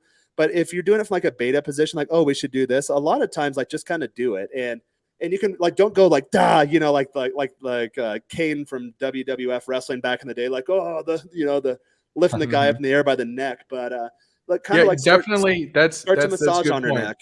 That's a good point. If she leans into it, she's into Jaron, it. I don't mean to interrupt you. No, you're good. That's a good point with all of this type of stuff. Always ease into things. Communication is definitely the best way, but if you just kind of want to go for something, whatever, ease into it. Like I know exactly what you're talking about, where you can tell like that point, but that took a lot of practice to get there. So like, just make sure with everything that you're doing it. Starting slow and then progressing. Don't go full force, but go on. Yeah. And if you want to know if she's down or not, guys, guess what? All girls like it. So if they don't like it with you, it's because they don't like it with you. But if you're not sure, like kind of put your hand there and like, she'll start to like lean her neck into it. And then she'll actually kind of push to like the point of pressure she likes. Or notice like the girl I had earlier, like they'll like start biting your lips like really hard. I'm like, hey, like don't fucking draw blood or anything. I don't I want to like bust my lip open. That indicates to me that she likes like girls assume that you like what they like in anything. Like they're not like deep logical thinkers. They just feel it's like, oh, I like this, ergo he must like it. So that indicates to me she wants her lips bit when it came time to like, get to her tits, that, okay, apply this amount of pressure that she applied to me to her. Like they communicate these things without having to sit down like, okay, let's do a spreadsheet and write down what you like and what I like. No. Your bodies communicate that to each other. But anyways, things to spice it up, just break the monotony. So I like with my chicks, and it's not like you see on TV, like where they buy costumes on Amazon, like, oh, you're the mailman and I'm a stay-at-home wife, but like role playing. So role playing is she's already in your frame, your monotonous frame. Change that, like start putting a new story in her head. Or I know I told the story the other day, when I go out with my girls, once they get to that level to where they're a public representation of me, then we'll go out and we'll play the room together. So it'll be something like, hey, we're going to get bottle service, go into the club, like fleece the bouncer, get in good at the manager. You get us bottle VIP service. I'll go ahead and bankroll everything. Once we get to the table, then I'm going to go meet some other American guys. They're going to drink from our bottle. You're going to overcharge them at the end. And then while you're doing that, I'm going to go down to the floor and pull girls up to the table for the guys, so they feel like they're getting their money's worth. And like, I'll make a game plan for us and then go and then execute. And a lot of times, like we did this New Year's Eve, some buddies and I, with one of my main girls, because she's like a promo bottle girl with all the nice nightclubs here. So she hooked us up. I broke down the game plan and she had so much fun. Like she was working at first, and then like once everyone got in and all the tables were full, then she was off and she came to our table, but she was working my plan with me and it was super fun. And she was doing a good job. Now, like this most guys would be like, oh, it sounds super beta, but there's points like she's like dancing with the guy and like touching his face. He goes in for a kiss and she's pulling away. And I've got girls too. Like we're playing the same fucking game. And she and I are just looking at each other, just smiling, like, because this guy thinks he's going to get some. And this girl thinks she's got free access to a table. But I'm going to push her off on the guy that my girl's trying to game. So at the end of the night, I think I ended up making a profit. My girl goes home, took another girl home, and oh boy, was she into me, because this girl works in the nightclub scene. She gets hit on by guys all the damn time. To be honest, she probably hooked up with quite a few of them too. But is she playing next level like social game? Like, all right, we're hustling these guys for the bottle, and I go down to the floor, and these girls think that they're gonna, like, I'm bringing them to the table for me, and then I do the bait and switch and pass them off to some goofy gringo who doesn't speak Spanish. Like, all right, like, but my girl and I, we were just having such a great time. We got home, like, there was nothing we did different in the bedroom, but the emotion from the experience out got her to a whole different level. And oh boy, she was, you know, she was always pretty good in the bedroom, but it was at a different level. And that night, she's like, I don't know why. She's like, I know you don't want me. I know you got plenty of girls. She's like, I fucking love you. And I'm like, those are the comments you will get when you do these kinds of things with girls. So breaking the monotony, trying new things up in the bedroom. I mean, if it's your wife or something, you might need to talk to her, but like, you know, choking, spanking, slapping, getting costumes, uniforms, maybe bring toys in the bedroom. I like this, like, if you've never tried weed before, you know, start slow, get like a nice sensual blend that like unlocks different levels of sensation. Like there's so many different things you can do, but really it's just breaking the monotony. And guys, you know this too, whether you're currently active in game or if you've been out of the game for a while, it doesn't matter, but you always have to game your girl. So the minute things start getting boring, or you use words like spice up, your love life should always be spiced up. She should never quite know what she's going to get with you. She should always be on her toes. And if you're like balls deep in a marriage and you're not at that point, then oh boy, you better talk to an attorney fast, because that marriage is over. You need to always be gaming your girl, because the minute you don't, then you're out. Yeah, no, that's great. I literally, what I was going to talk about was exactly as you said, breaking the monotony in role play. I love the idea of costumes and playing roles. And so I don't have much to add on to that, but like truly that unpredictableness is fantastic. Like as you were talking, I'm just remembering things. And like, I'm even thinking back to when I went on a bar crawl with my girl and the Uber was like 5 minutes away. And I just grabbed her at the door, turned her around, pulled her pants down, and she's all nervous. Like, we got to go. We got to go. And it's just like, yeah, we will. And then just went at it, and then boom, off on our way. And she's just got that sitting inside of her as we go out on this entire bar crawl. And it's kind of like our little secret too. Yeah, I love doing that. My girls, yeah, we always have a little secret thing. There's a girl I dated for a while in San Diego, and I remember one time she got really drunk and she was being obnoxious. One time she started crying. She's like, oh, well, she considered herself more American than Mexican, but I actually met her in college when I went to school down here at the private school I went to. And then we met in San Diego like years later. And she was my main girl for a long time there. So it was a super cool girl. And one time, like, she got a little too drunk. She started crying. She's like, oh, my dream has always been to be like CIA and all. I've always been obsessed with spy stuff since I was a girl. And in Mexico, they don't really do that there. The government's corrupt. And she's like, I've been living in the U.S. for so long. And Jaron, you know, you're a citizen. If you wanted to, you could, but I can't. But it's my dream. But I know I'll never be able to, because you have to be like a U.S. born to do whatever she wanted to do. Like, it's been my dream from a little girl. Again, she was really drunk or whatever. And then the next morning, I'm like, hey, what was that all about? She's like, oh, I never said that. I don't remember doing that. She's like crying and stuff. But guys, you know, Joel, you're the addiction specialist. When you get drunk, you let things that are repressed out of you. So like, these are emotions, like a lot of immigrants carry them around. Like, hey, I'm not a citizen, so like I'll never have the full suite of benefits you get being a citizen type thing. So one time I invited her and another girl to a company party, and so I framed it for her. I was like, all right, we're going to treat this as if you're a secret agent, and then this is an assignment. So I'm your handler. You're coming out with me, but you have very specific tasks you need to do. So this guy's the CIO. He's been giving me lip lately. I'm trying to get a project pushed through him, and it's not moving. And I was like, you two girls are going to work this guy all night. I walked in his office the other day, saw that he likes younger Latinos or something, and I overheard at the gym that he's going through some shit with his girl from Argentina. So two Latina girls, like, you guys are going to play this guy. Also, this guy, you know, he's like the head of the sales team. I want to get closer to him. I know he's having issues with his girl. She seems like she's having a shitty time. So go through the girl first. Make sure the girl's having a good time. break her free from the guy, and then I'm going to go to the guy. So like, I'm literally mapping out how these girls going to manipulate my entire company in front of me. And I showed up with the two of them. They're the cutest girls there.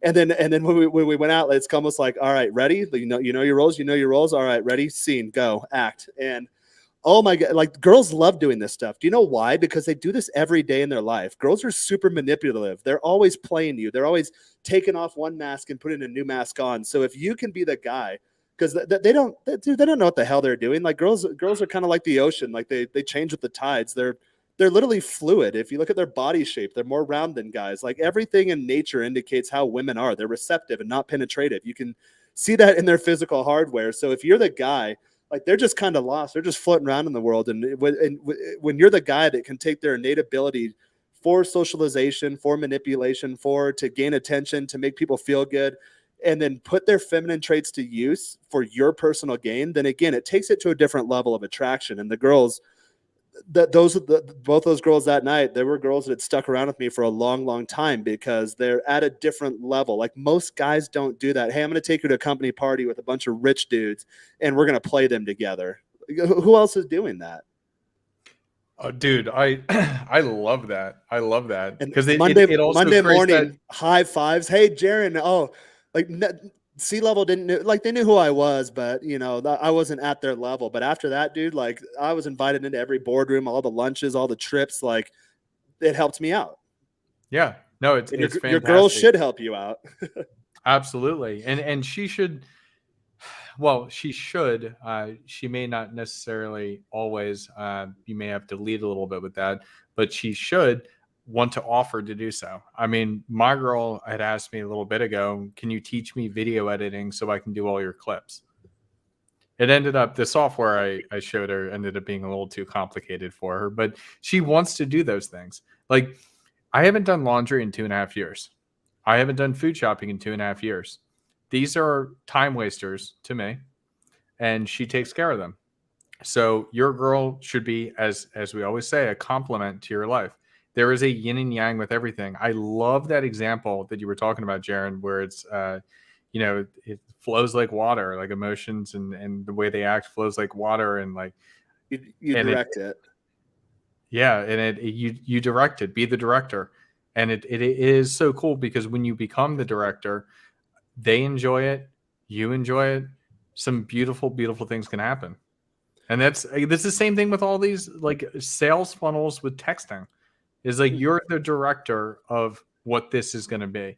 And if she's not sure what this is or where this is going because you're chit-chatting too much or you're not being definitive, then she's not going to go with that because nobody wants to go with a leader who does not know what he's doing. Oh, dude, the girl from my Tinder example, yeah, she's been blowing me up all week. Let me take a let me take a screenshot, or maybe I can zoom in and not show her name. Oh fuck! I'll add something on the choking. Like I haven't had too many experiences. I've had a fair deal, and they all love it. Like, and I was told like growing up, never put your hands on a woman, right? They went. No, they all dig it. Yeah, I know very, very few girls that are super averse to it, and typically, if they're super averse to it, that may come from something else. Yeah, it may come from something else. But I don't do it. I don't do it long though. Usually, it's just like you always need somewhere to go when you're getting them like to a point of an orgasm. So a lot of guys like go all at once. I do the escalation thing. So it's kind of like a diet. I always say like you need headroom in your diet. You need space to go. So guys are like, all right, I'm gonna do all these steroids. I'm gonna use ephedrine. I'm gonna use this. I'm gonna do creatine. I'm gonna do all these supplements and and then they hit a plateau. I'm like, you didn't leave yourself anywhere to go. Now you have to throw like way more higher risk supplements on top of it. It's the same with sex. It's an escalation process, and an orgasm is just a release of tension. So you have to build the tension to get there. So I'm usually slow and go, spend a lot of times in the foreplay or whatever. Sometimes if the girl is so turned on, like she just walks in the door and you see her and you can feel she's sexually charged, like she's ready to go, then yeah, you just jump into it. But that's a different type environment. But for like the orgasm thing, like always lead somewhere to go. Like she's on top of you, like, all right, get your thumb and like rub it on her clit. And then she gets into it, like, all right, and then start rubbing her tits. Or at that point, like start rubbing her clit and then like put your hand on her neck. She'll lean into it. And then you can feel her body and you can feel her starting to tense, if you're inside of her. Now you're escalating. So the choking thing, it's not like I just like throw her down and choke her for the sake of it. It's like, okay, I need to escalate more. Like she's getting closer and closer. And you can tell like some girls need a lot of that stuff to get there. And other girls are so hypersensitive. You like blow on them. They're like, ooh. So there are certain types of girls, like they need the choking to like push them over that threshold to where they can get to that next level. So like I say, with anything in life, it's a tool. Use it, don't use it arbitrarily. Use it very specifically and methodically to get you what you want. Now, I get a question for you, Jaron. What you think about this? So I know that in UMP, they talk like one of the openers that they'll use on these dating apps when it comes to texting is like, I guess something like, well, like I can't wait to give you like 25 screaming orgasms or something like that. What are your thoughts on being overtly sexual in such a way when you're first starting up an interaction?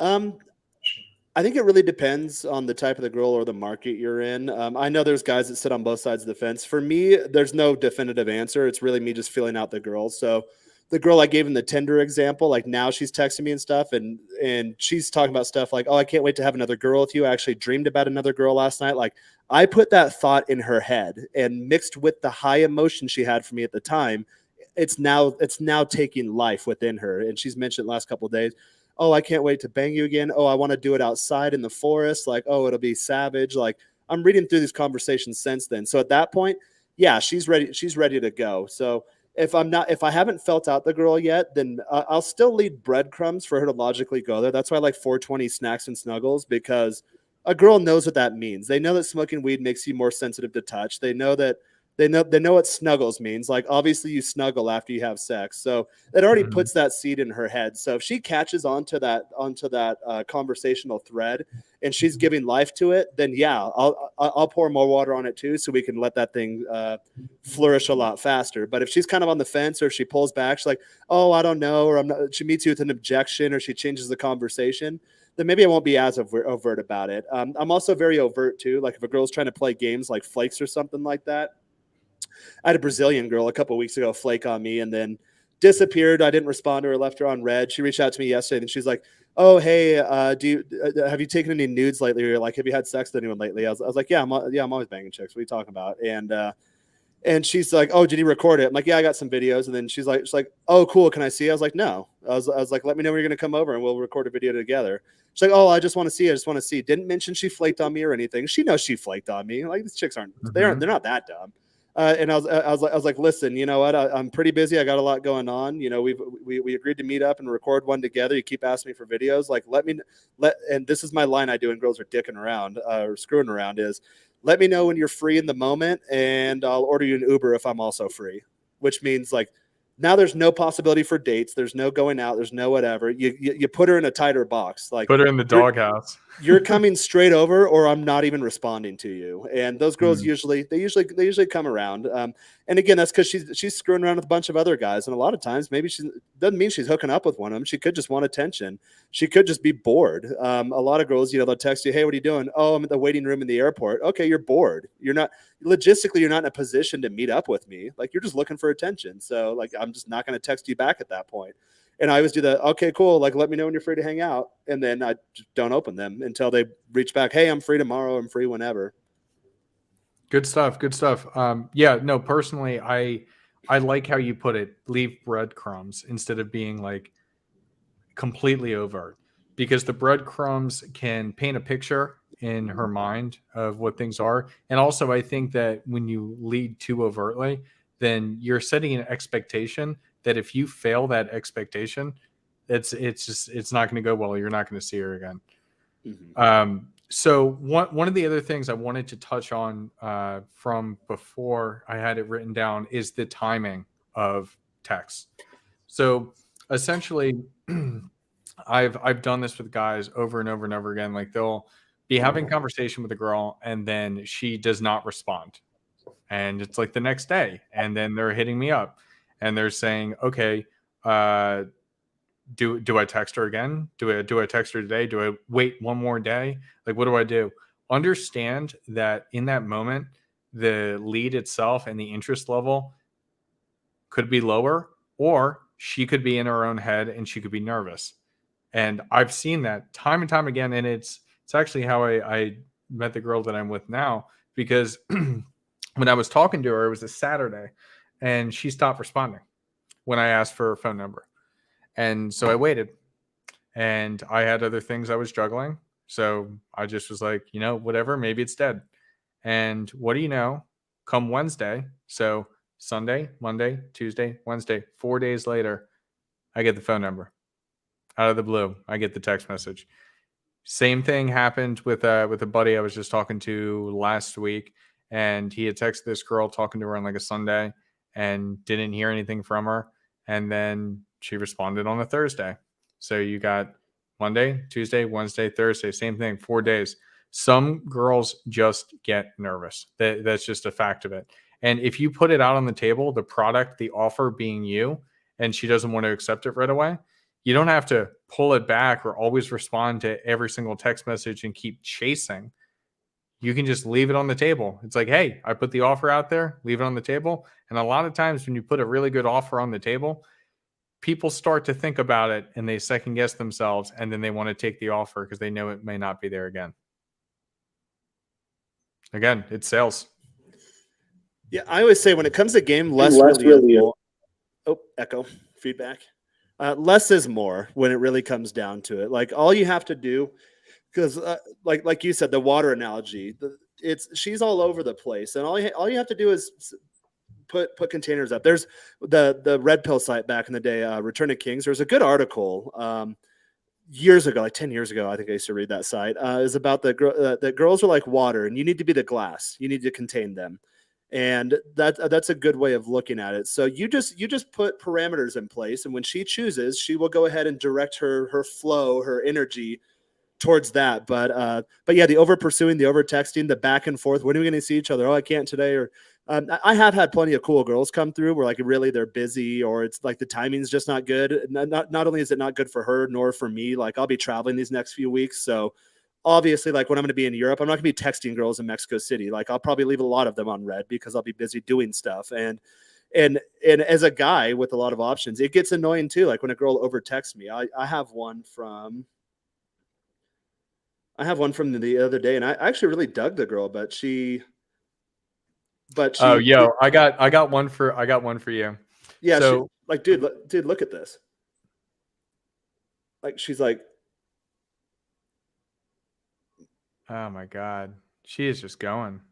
Yeah, like, okay, well, I'm not going to get back to you. I'm like, I'm busy. Like, I see you calling me and doing stuff, but like, I'm not going to drop everything I'm doing for you right now. And now I'm getting annoyed when it's just phone still buzzing. So, guys, you don't want to be that guy. And Huds, I know you've been there, and Joel, I'm sure you have too. Where like a girl comes over, you're like smashing her out, her phone's face down or under the pillow or whatever, and you can just hear it blowing up. The girl I had this morning, her phone was blowing off the hook this morning. And I'm like, are you gonna get that? Like, I know it's a guy. Like, I'm not dumb. I'm sure she blew off plans with someone else to come hang out with me, or she told multiple guys that she's gonna hang out with them, and then she took my offer because she had 4 hours free until she had. Well, she was a virgin. Anyways. She was a virgin, and she right. With you. She came straight to the house. Yep, because that's what virgins do. I got one. I don't remember exactly who I got this from. I think it may have been Alex from Playing with Fire. But I remember somebody telling me one time, one of the best things that you can do when a girl is like texting you like crazy like that, she's spamming you and it's just too much. Sometimes you just respond with you just like the message and let it go. Yep. And that drives girls nuts. It really does.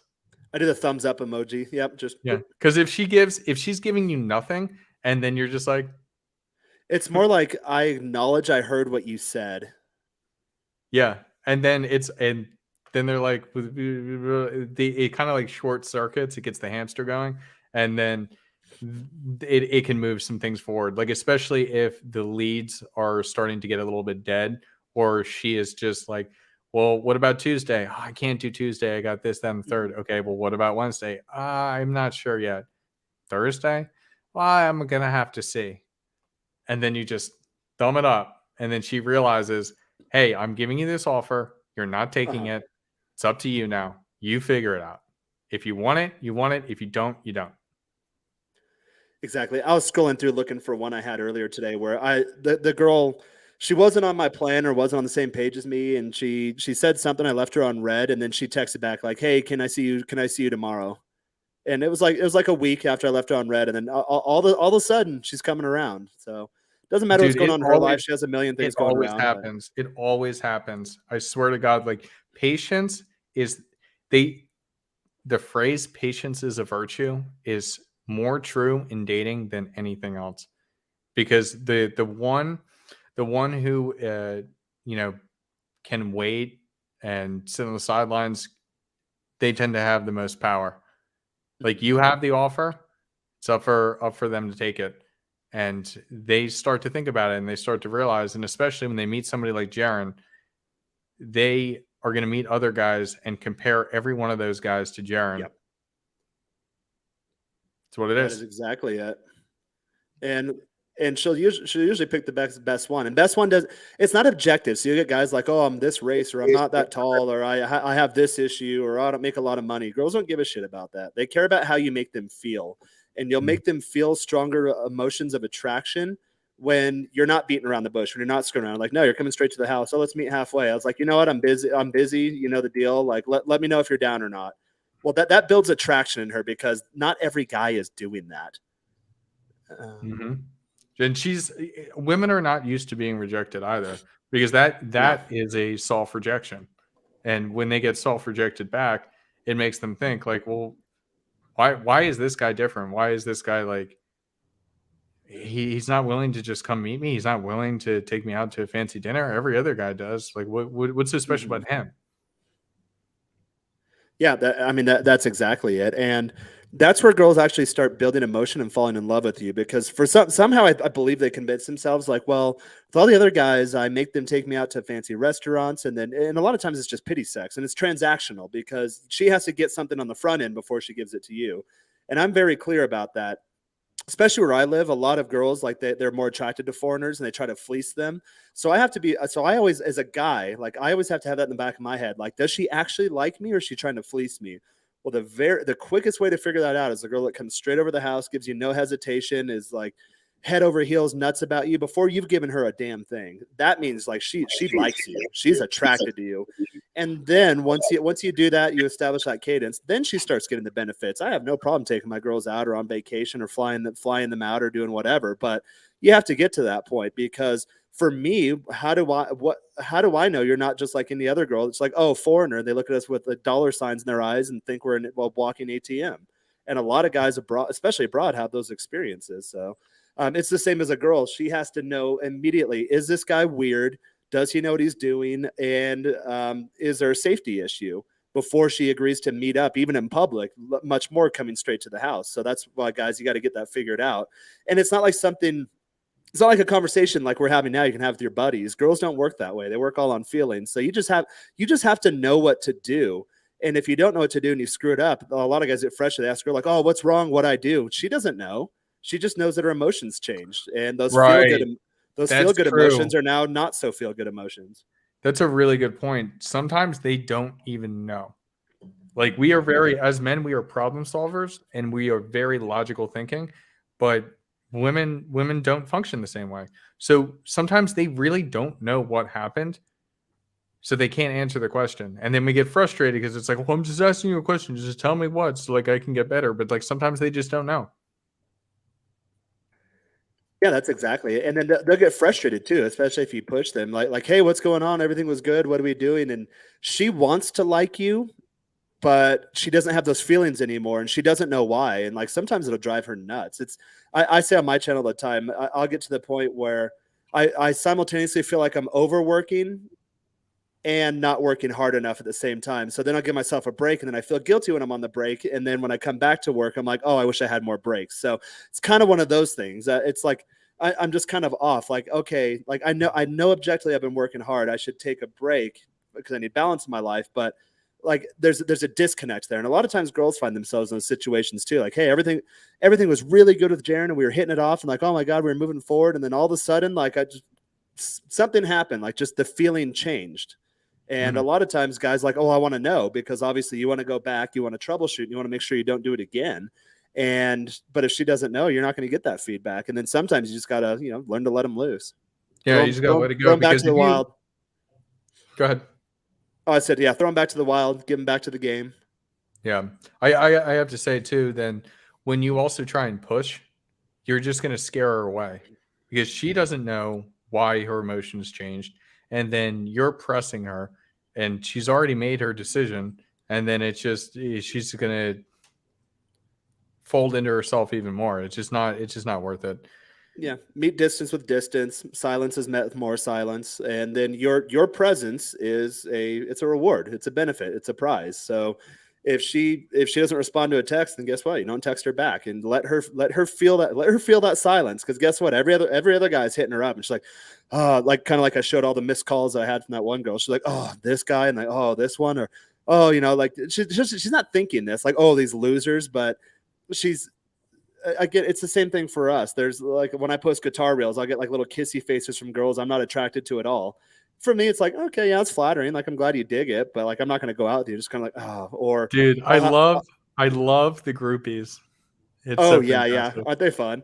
But like, Huds, I'm sure you've had girls where like they reach out to you, like you don't text back immediately, like, oh, are you too busy for me? You're like, okay, well now I'm really not going to text back. Like, yes, I'm busy. That's why I didn't text back. Or like if I log into any of my communication apps, there's a ton of missed conversations, but my brain's not there right now. I'm on this stupid airline because I've got to get that flight in a few hours. They won't let me pay for it. None of my friends can pay for it either. So it's a website issue, these Mexican companies. But that's where my brain's at. It's not, I'm not thinking about girls, broader category, girls that are looking to hook up today, smaller category, or girls with missed messages, especially specific girl. I'm thinking of none of them right now. I'm focused on this.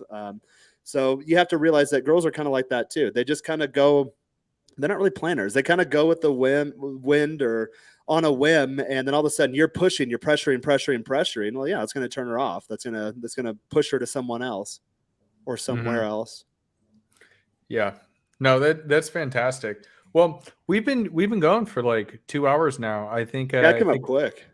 Yeah, I know, dude. I could keep going for like forever, but I know it's late for Joel. And I know you got to get this figured out. I mean, just to let everybody know, Joel, where are you now? I'm in Poland. You're in Poland? Yeah. Yes, sir. You're a Polak. You moved to Poland? I thought you were in the States. Yeah, so I decided to come overseas. I haven't really done any travel in my life, and I wanted to experience a new dating scene.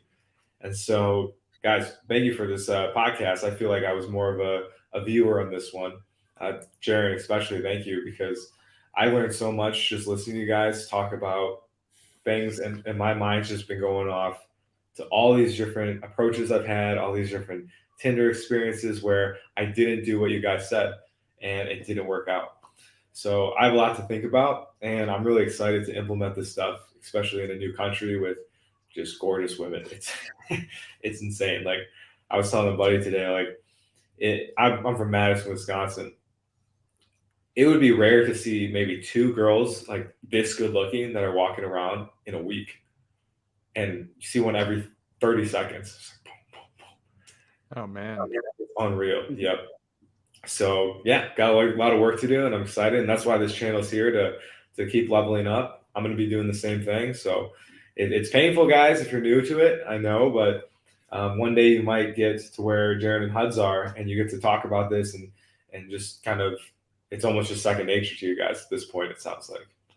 And I'm learning new things every day, though. Like there's always different levels that you can unlock, and then a lot of times the levels unlock, like you're not even trying to. You just start noticing things like, oh, girls don't flake on me anymore. Like, oh, they come straight to the house. I don't need to go on dates. Or, hey, like the last 3 girls I met for a coffee date, they didn't even order a coffee. The girls said, hey, let's go to your place. I'm like, oh, why am I doing coffee dates anymore? So you start to unlock new levels as you go along, and it's really quite fun, the entire process. It is. And you never know, like you always think that you hit that next level, and then you didn't know that there's another, and then there's another, and then things just get, oh man, it just becomes so, it's a process. It's way too smooth. Like the three-way thing, like planting the seed in that girl's head, and then I can send you guys screen. I can do a screen share once we cut the stream publicly, because I don't give away my girls' identities because weirdos hit them up and shit, or try to cause drama in my life. I've had that happen before. But I'll show you, like, literally all of her texts have been like, she's been blowing me up even on this stream. I got that girl in an energy state she's never experienced before. And like, she's been calling me and sending me videos. She's still riding that high. You can see it in her, like, she's elated. So she's sending me things like, I'm dreaming of other women. I can't wait to have another woman with you. I planted that seed in her head before I even fucked her. And now I'm just letting it grow. I'm just giving life to it. And yeah, she's all about it. Like, when I hear stuff like that's a new level. Girls not flaking, about going right to the house. Like, that sounds like a dream to me. Like, I want that so bad. And so it is exciting to know that there are those levels out there, because I was like, I'm doing pretty good. And then I get around you guys, and I'm like, oh, I got a lot of work to do. I was thinking of the Pokemon analogy, right? It's like when you don't have, I feel like right now I have a level 50 Charizard, and I have a level, the first badge, so I can't even tame it. Or I'm trying to go to the Elite Four with a bunch of level 30s, right? Like, it's not going to work. So I have to slowly move up the ranks. I was thinking about Pokemon, yeah, with your Yu-Gi-Oh analogy. But it's the same thing when you're dating. Like you log into your phone. There's probably like some phone numbers there, but there's like all these conversations. These are all potential like hangouts, meetups, or whatever. And then you have to go through and you disqualify them as fast as possible. Like, the girl who's most interested is the girl who gets the first seat at the table. And it makes game really easy when you look at it in those terms, because now I'm not chasing chicks. Now it's like, oh, it'd be really cool to get with that chick. Okay, I'll go talk to her. Like, oh, she's not into me, next. And when you only allow room in your life for chicks that are super into you, then guess what? You have a really, really enriched quality of life very quickly. And when the girl's into you, rules go out the window. They're not going to put up roadblocks or obstacles or give you shit tests, or even if they do, they'll be minor ones. Things are just smooth sailing the higher her attraction is towards you, and that's ultimately what you want. One question I have for you guys before we wrap it up, and it's about patience, which you talked about, Huds. How long did you guys have to put in this work and kind of figure this stuff out before it started to become natural? Because I think a lot of guys that are new want that, like, ASAP. It's like, nope. Okay. It depends on how focused you are. Okay. So I had this as a passive goal, not an active goal. I had this as a passive goal. So it took me a few years, and then I only started to sharpen at the times that I was really, really focused on it. So I think that's a huge difference. Like, when we were talking with Lloyd, and he was saying, like, I think you can get good at this in like 3 months. I would agree with him. However, you have to, that needs to be an active goal. You have to be working at it. You have to be practicing. You have to be doing your approaches. You have to be trying out different openers. You have to get your conversation style down. You have to do all those different things. So it depends on how much of a focus you want to make it in your life. Yes, you can do it pretty quickly. I don't think that anybody can really get good at this in less than 6 months. But it all depends on how much time you actually want to put into it. That's kind of where my head's at on that. What do you think, Jaron? I think for me, it probably took a little longer, a couple of years, but it wasn't my focus. It was more like, okay, I was really focused on work and gym and finance and other things. And it's like, hey, but I want to have a dating life too, pretty much like average guys. So I'd have dates here and there. I'd get laid here and there. That's always a lot more than the average guy, but I didn't start doing like volume, like 2 new lays a week on average for going on years now.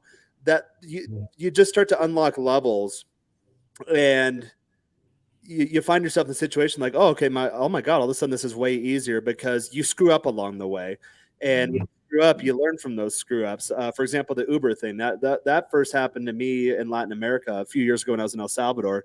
Had a girl come over, the app wasn't working quite right, so she actually arrived to my place, and then I wasn't getting the notification, so I'm getting out of the shower, I'm cleaning up, I come out, and I'm like, oh shit, I'm like 5 minutes late, go out. And I'm like, hey, where are you? And she's like, hey, she's like, I was already kind of nervous about coming over. You convinced me. I got there, and there was no one there. And then, got cold feet and went home, and then never saw the girl again. And I was really pissed about that. I was really looking forward to meeting her. She was super cute. And I was like, oh, damn it. Okay. So now you gotta lock up the logistics part of the funnel in terms of like, hey, I'm ready for an Uber, order it now. Got to move quick. From that point to where she says, order my Uber, to where she steps into the Uber, a lot of things can happen. And it's really disappointing when you get that close to the finish line and then it falls through and you hear nothing from her. I'd rather be rejected from the get-go. Hey, my name's Jaron. What's up? What are you doing? Hey, no, fuck off. I have a boyfriend. Okay, cool. Yeah, bye. Have a good day. I'd much rather have that than like you're this close to getting to the house and then boom, the whole thing falls apart. So you start to learn these things by experience. But it wasn't me like outlining it at the time. The way I talk about it now, that's because I got to the point where it just started happening naturally. Years of experience. And then I was like, wait, I think I have a system here because this feels systematic. And I'd have girls start telling me, she's like, this all seems rehearsed. And I'm like, you know what? It really is. Like the minute the girl walks in the door, there's a script. Like I'm not even thinking about it. It's second nature. Hey, like, yeah, feel free to check out the view. Please take off your shoes. Hey, do you want anything to drink? List off what I have in the fridge. Okay, sit right there on the couch. Like my whole sequence is exactly the same. It's not until we sleep together for the first time to where I really start getting to know the girl. That's where I deviate from the script. And now, because you have that heightened state of emotion and attraction that you built into her, now you can kind of like take a breather and like have the experience that most guys want. Most guys want that experience and that depth and creating that bond with the girl before, and they think they have to do that before they get to the bedroom, but that's a turnoff. You have to get her in that heightened emotional state to where you can start kind of putting her in your frame. So up until that point, it's all sequence for me. It's all memorized. It's all detailed out. It's all mapped out. And then once, you know, the post-nut clarity or her post-orgasm, you know, whatever they call it for girls, that's where you start creating bonds and connections and, you know, depth and meaning and all that stuff. It's kind of like learning how to ride a bike. And then I don't have to think about it. I can get on a bike whenever. I haven't ridden a bike in years. I haven't gone ice skating in years. You can throw them on me and I can just go. Because you just learn it and it's just innate. And then once you know how to do that, it's, as Jaron has been saying, it's just the second step afterwards. Yeah, I've been going pretty passively the last year, and in this last like week, I've just seen how much potential there is out there, how many more levels there are. In Poland, there's a ton of pickup guys. Like I probably met 6 guys so far that all do pickup, and they're all pretty experienced, so like more on your level. And like one of the guys was just showing me like you know, just pictures and stuff, and then the girls he was seeing, I'm like, and he was just talking about it so casually, like if he was showing pictures of his like dog or something or his mom. Hey, look at my kids. Hey, look at this girl I banged. Yep. Exactly. We're in the middle of a restaurant. It's like, dude, like that sounds amazing. And so, yeah, got to put the work in, and it's gonna take time. So, good lesson there. Takes patience. Mm-hmm. For sure. All right, let's wrap this up, guys. I'll start with you, Jaron. Go ahead and plug your 10% community. Let everybody know where they can find you. Let's do it. All righty, guys. Well, my name is Jaron Scott. You can reach me on Instagram at Jaron Scott down below. Be sure to, there's a link for my channel on there. Be sure to follow it, watch videos, like, subscribe, all that good stuff. And really, the big thing, I do some coaching services too. So hit me up for that. But the top 10% group, Joel is a new member of that group. So it's a group of like-minded men looking to level up in all areas of love and life by building lives worth living and loving. We recently hit our first milestone of 100 members. The group's been around for less than a year. So we're kind of out of like the beta testing stage or sandbox. So now I'm going to start throwing some money behind it and do a big marketing membership drive and push to get to my next milestone, which is 1,000 people. So that group, we have detailed, comprehensive posts, much like the one I showed you, the field reports. I do a lot of those in there. A lot of guys, there's so many other levels and steps and layers of the seduction process. And again, I got it down, and then I went back retroactively and realized, well, there's a system, there's a structure here, because now I feel like I can orchestrate it with my own hands. And so I'm trying to flesh out those ideas, help guys out in the meantime as it pertains to that topic. And then eventually I'll do a premium product. Joel's in the group. So I think, Joel, I talked to you about leading like an addiction recovery type breakout group within that group with like, you know, accountability calls, touch points, all that kind of stuff. So we're going to build out a lot more feature and functionality. We do open Q&A sessions. I'm going to start doing workshops. I have a couple of dating and game type ones. And then also I'm a digital marketer by trade. So I'll start bringing some of my professional knowledge into the group, because I know a lot of guys are asking about that. And really it's a member-led group. So if we see that there's certain topics coming up that guys are raising their hands saying like, we have trouble on that, I will actively go out and get people so we can start helping in that area. Because I want to build out more features and functionality as more of a draw to the group, because again, I'm going to start throwing some marketing and sales behind it to convert it into more of a global network of guys that are looking to level up. And that actually is a feeder group towards Rich Cooper's top tier groups, the top 1% of the entrepreneurs and cars type groups. Those have heftier price points. Well, actually entrepreneurs, the entrepreneurship school, that's a one-time open enrollment type course. For the top 10% group, I believe it's $4,000 annually. Now, if you're interested in that and you have the cash, still let me know. I can get you in there. But for a lot of guys like, hey, I'm new to the group format, I'm not quite sure what this entails, it's kind of a lot of money to pony up on an annual basis. Well, the top 10% is $1,000. It's lifetime membership, but you get in, and once you're in, you're in. And then we'll mold you. We'll help take you in any direction you need. And I always say the value of the group isn't me. The value of the group is the other guys in the group. So now that I'm making a focused, concerted effort to drive higher quality guys into the group, then that means that not only for like game questions, there's other guys in the group that game as well as I do, and they do it a completely different way. So not only do you have me, you have my methodology, I just showed it to you, but you have other guys that approach it completely different ways and get similar results too.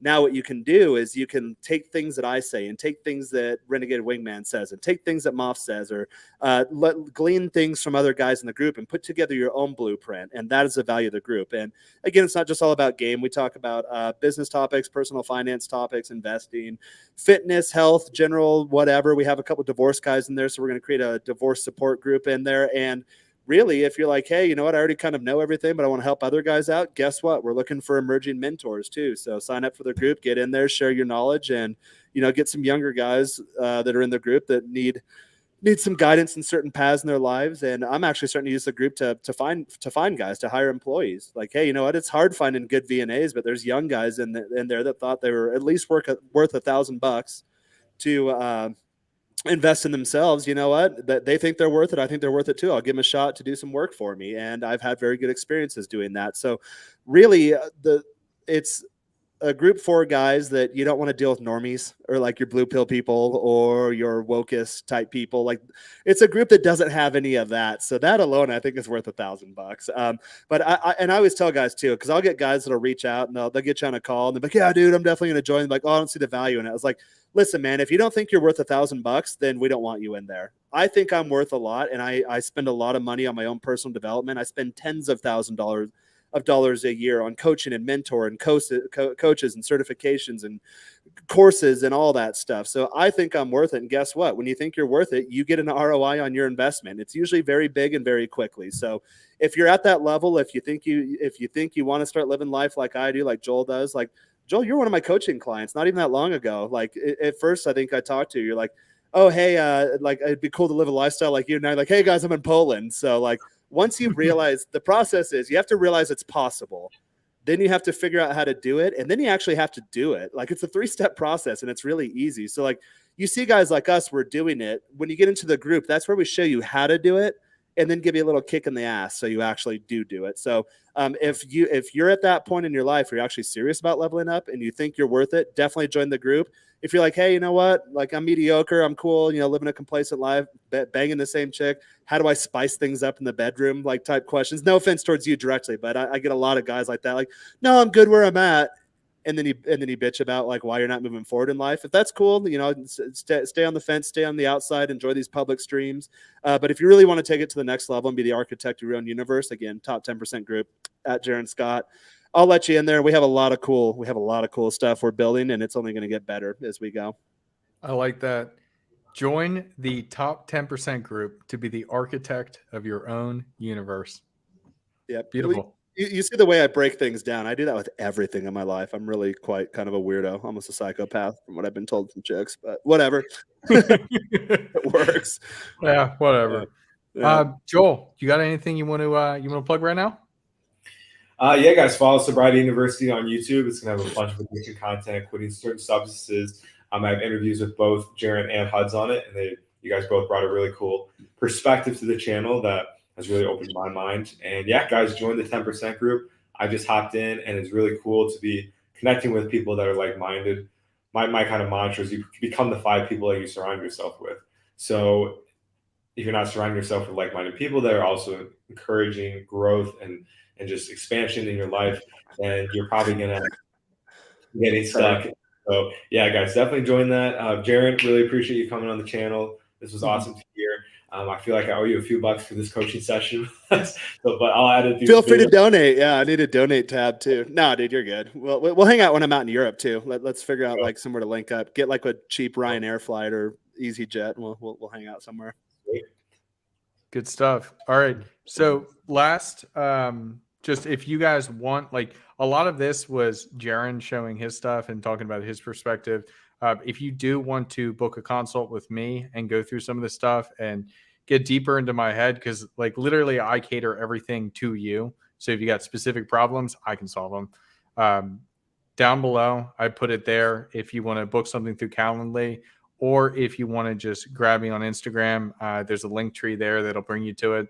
I do a free initial consult. We'll see if we're a good fit, because that's the most important piece. You need to be a fit with your coach so you guys can work together. Definitely do that. And then going forward, we're going to keep doing this. Like this Men of Now podcast is absolutely fantastic, covering all different types of topics, getting deeper and deeper and deeper into different subjects as we go along, as well as bringing on other experts like Jaron, who can really, really show you how deep the rabbit hole of self-improvement goes. And I think that is so important. A man who stops working on himself is no longer a man. And that, I think, is really what we're all about. And Men of Now is all about what it's like to be a man in today's society and how we can create our future. As Jaron was saying, the architect, becoming the architect of your own future. It's amazing. And I'm excited to see where we go from this. But as Joel said, thank you so much, Jaron. This is absolutely fantastic. Love to have you on again. Great information. But until next time, guys, peace out. Peace.